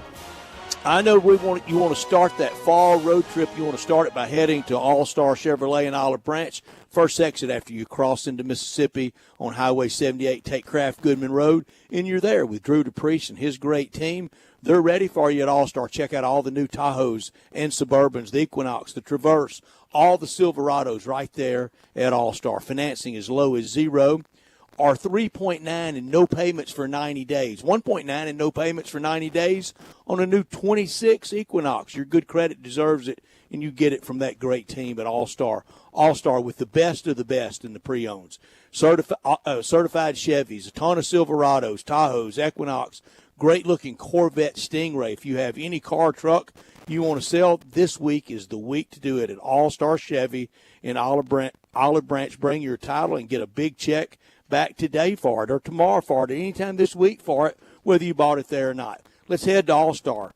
Everything you want to drive is right there at All-Star Chevrolet in Olive Branch, or you can find out more information about all the great deals at allstarautogroup.com. Well, since we're talking about the NFL, we did have a lot of injuries yesterday in the NFL. James Conner, he got a right ankle injury, and he is going to miss the entire rest of the season with that ankle injury. He's been through a lot. He has been through a lot, and that one was hard to see that news yesterday.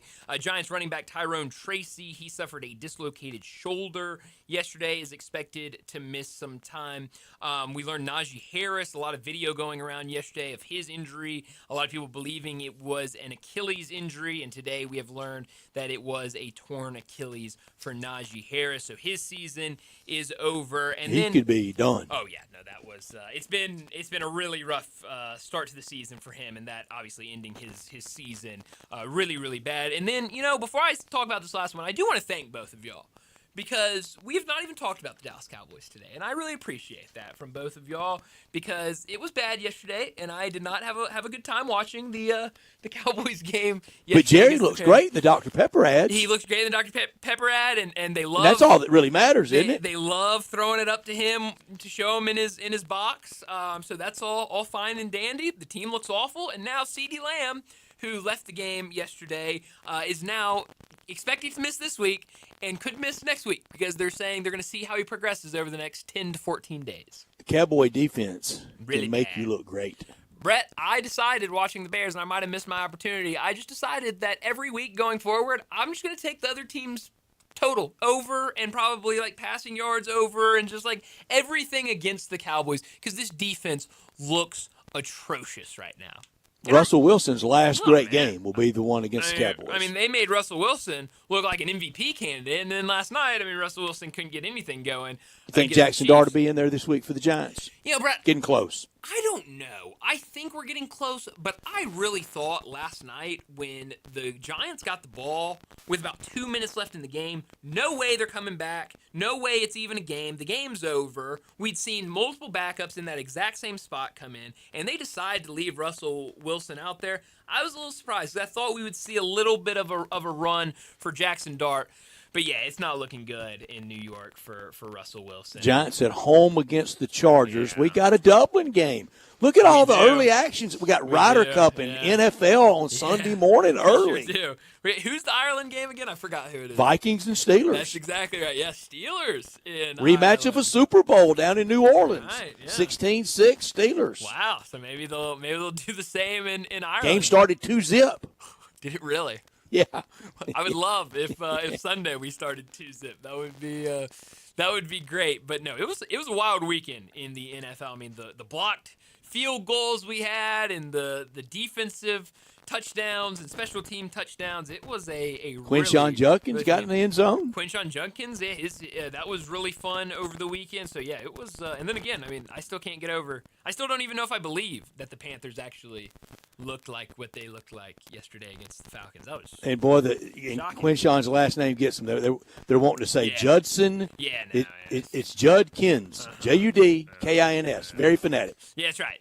But yeah, they were having some trouble with that. So hopefully, the more carries he gets, they'll come. They'll figure it out. They'll figure out how to say it. But no, a really fun weekend in the NFL. And hopefully tonight we get a good one between two really fun teams in the Detroit Lions. Doug Bell got a shot in the Tigers' lid Saturday, didn't he? What was up with that? I like the helmets. I didn't mind them at all. And I bring it up. The Browns uniforms made me want to hurl. Yeah. Well, those are this is the new helmets that they debuted in the offseason. Well, they're really bad. Sponsored by Dude Wipes. I hope team store sales are really poor. Yeah. Well, that's the only way we can get this stopped. That's true. But the helmets helmets are a little different, though, Brett, because how many people are buying helmets? I mean, it's just, That's true. Super fans. I guess so, but, you know, I mean, how many helmets? Like, I understand the jerseys. Because, Yeah, like, a lot show of up in the people will go tailgate out in the and- helmet, though. It's a little much. Yeah, isn't it? that's That is a little much, overkill. but I have my Titans helmets. Sure, but, like, you have Right. a Yeah. Titans helmet? No, For decoration. I have multiple. Okay. Oh, So, all right, well. what's your favorite? Maybe I'm I have the Brett, I love the blue, but you cannot mess with the classic white Titan helmet. Good one. I agree. Yeah, it's really good. The blue, I like the blue. I like how it completes the full navy set. But now that we're back to the baby blue on the Titans as our mainstay for home games, bring back the white helmets. It looks Cam so Ward's good. making throws that are unbelievable. And He is the highlight of that offense. Are dropping Him, catches that well, him and everyone Ellick look good. Calvin Ridley needs to find a new home. Stat. Ridley. I mean, I thought What watching happened him in to his preseason. I don't know. He lost him. Watching him in preseason, they connected the entire Oh my time good- he was yeah. in. It was like we're just going to throw to Calvin Ridley, and he caught everything. Everything thrown his way. And now It was since unreal. the season started, he can't catch a single thing. No. So it is weird. All right, so here's the question for you. Let's say the Titans tomorrow come out with an alternate helmet. Are you buying it? Well, I think I should be clear. Yes or no? These are the mini helmets. Exactly. See, So they're like exactly. they're bigger than like the real tiny ones. Have they ever worn the red helmet in a game? I know they have those and the jerseys, but do they have, No, have they those ever those worked are those? just fan alternates. Okay. Yeah, I would love to see it on the field, but I would too. Yeah, it'd be cool. It'd be cool. But yeah, we'll see what we get tonight to wrap up the week in the NFL. Again, 7:15 tonight on ABC or ESPN. But let's go ahead and get to our final break of the day. When we return, we'll wrap up today's show with Moe's Crunch Time. Add a little fun to your lunch break. Join Johnny Radio for Sports 56 Happy Hour from 11 to 1 every weekday on Sports 56 and 98.5 FM.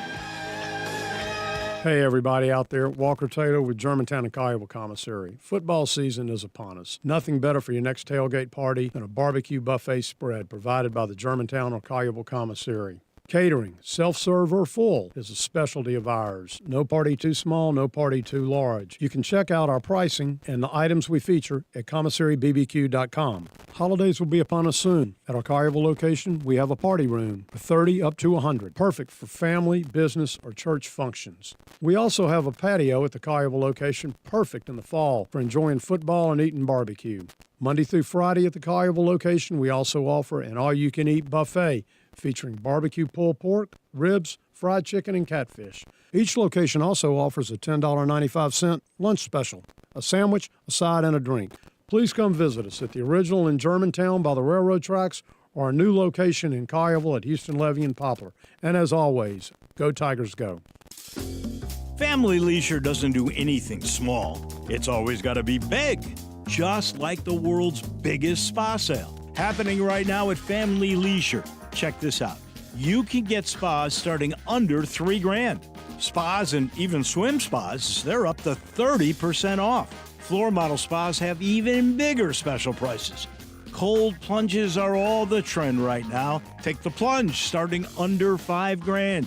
You see a patio furniture set you like? You could get a free umbrella with it. Ask an associate for details. Plus, swimming pools are clearance price now through the end of October.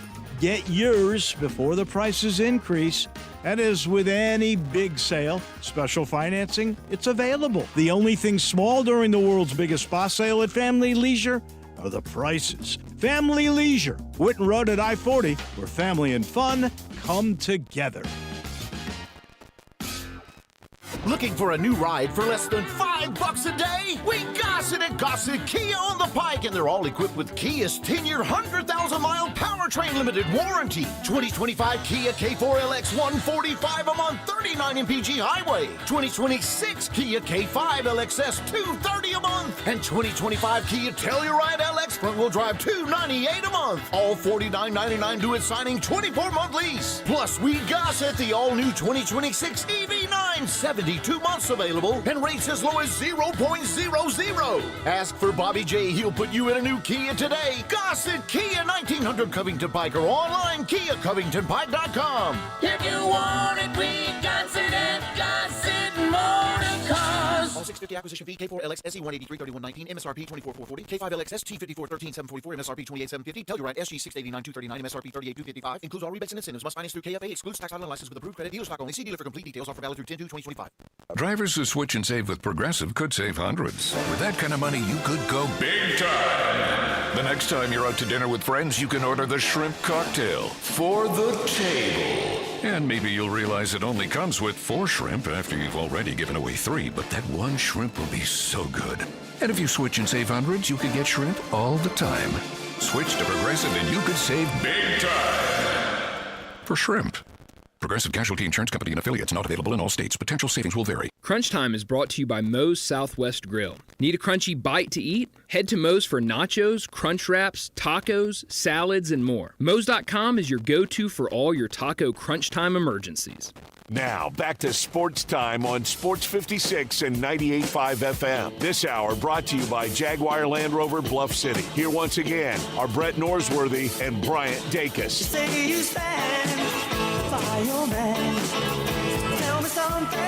This is pretty cool, and we're just getting started.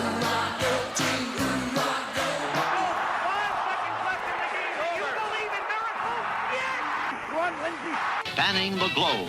Go crazy, folks! Go crazy! This game has always been called the world's greatest cocktail party. Do you know what is going to happen here tonight? This is for all the biggest Crunch Time. You are looking live. In your life have you seen anything like that? The ball game is over, and Memphis has its first win in 16 tries. Its first win ever against its fierce in-state rival Tennessee.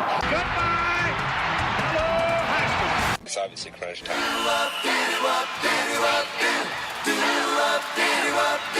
Hammer, nail, coffin, this baby is over.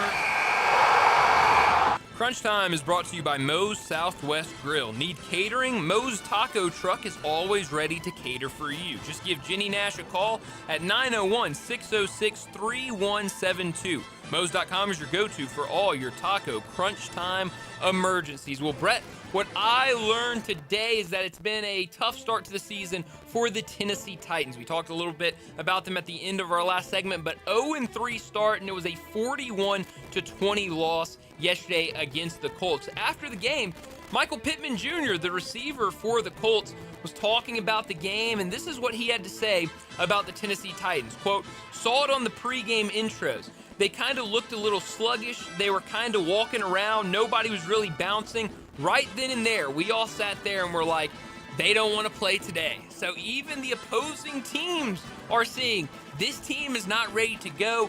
And you look at these last few weeks. Now, look, first game on the road against the Broncos, 20-12. It was a close game. Tennessee had some opportunities. But these last 2 weeks against the Rams, 33-19, and then to give up 41 points against the Colts and lose by 21, that is just not good for the Tennessee Titans. Now, 3 straight road games at the Texans, at the Cardinals, at the Raiders.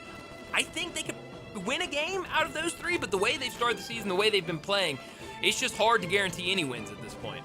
I know these 2 heartbreaking losses for Arkansas has caused a lot of finger pointing and blame game, but don't let it just stop at Sam Pittman. That's easy. Or at T. Will. It's also for Evel Knievel. It's also for Bobby Petrino. That offense scored 3 in the second half against Memphis, 7 in the second half against Ole Miss, and Taylor Green kind of back to his old bad mechanics. And his poor judgment back in 2012 started this chaos. I'm going to do a list. I'm going to do my top 10 of people that ruined Razorback football. Number 1 will always be Gus Malzahn for splitting the fan base. But I think the Petrino motorcycle wreck really did a lot of damage, and also proved, we knew it, impossible to replace Frank Broyles, and Jeff Long and Hunter Yurchek hadn't been close. That'd be my top 3. I think that's a good starting point. Top 10's a lot, but I think it's a good point. 4, Johnny Tyson flying the Fire Houston Nutt plane over the stadium in his years there. If they'd have kept Houston Nutt, he would have been their Mike Gundy. He would have won. It'd been some fits and starts years, but he would have made them proud. Brett, look at this. You're not even thinking about it, and you've already got a top 4. No, I've thought about it. Okay, well, hey, I think this is going to be easy for you. To put together a top 10. Well, Brett, what I could have done without today, we've been talking every week. We're getting closer to camps opening, to the season getting started in the NBA. But today, Shams Charania reporting that Houston Rockets' Fred VanVleet has suffered a torn ACL. And obviously going to end his season before it even started. To see injuries this late before we even get to the preseason, and that's one. Everyone talking about the Houston Rockets. They bring Kevin Durant in. They've got some fun young players. A lot of people thinking that they could be a team to watch in the Western Conference this year. Without Fred VanVleet out there, that's really going to hurt them. Brian, tomorrow we're going to dedicate some time to those NBA offseason surveys and that story by Tim Bontemps. Yeah, no, definitely. I haven't been able to look at it yet, but we definitely got to spend some time. It's really good. Could have done without. Kind of chuckled about it going over the SEC a weekend, but Arch Manning posing over the Sam Houston State player, that's an extremely bad look. Yeah, it's not good at all. I mean, it's been Sam Houston? Yeah, I mean, it's really been a subpar start to the season for Arch Manning, and the opportunity he has against Sam Houston, that's when he's going to stand over an opponent. Yeah, no, not a good look at all. Where are you beaming tonight?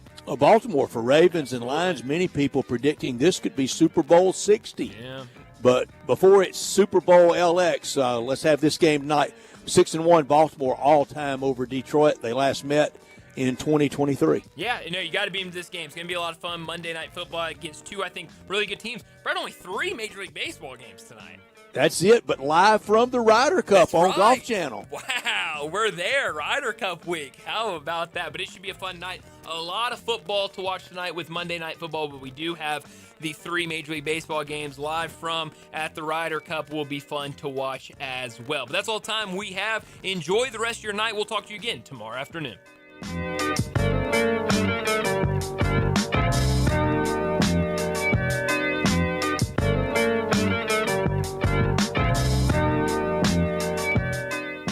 Hey, this is Erin with Millington Weight Loss and Wellness. Are you struggling with your weight loss journey? At Millington Weight Loss and Wellness, we have our new Evolve X treatments that melts the fat, tightens the skin, and works the muscles all in the same treatment. And it's on a summer blast sale for $100. That's a $300 savings. We also have our GLP-1 semaglutide and trizepatide, NAD+, ProTrim Plus, and B12 lipo injections. Millington Weight Loss and Wellness is located off of Highway 51 in Millington behind Pop's Barbecue. You can also find us on Facebook and Instagram. Call us at 901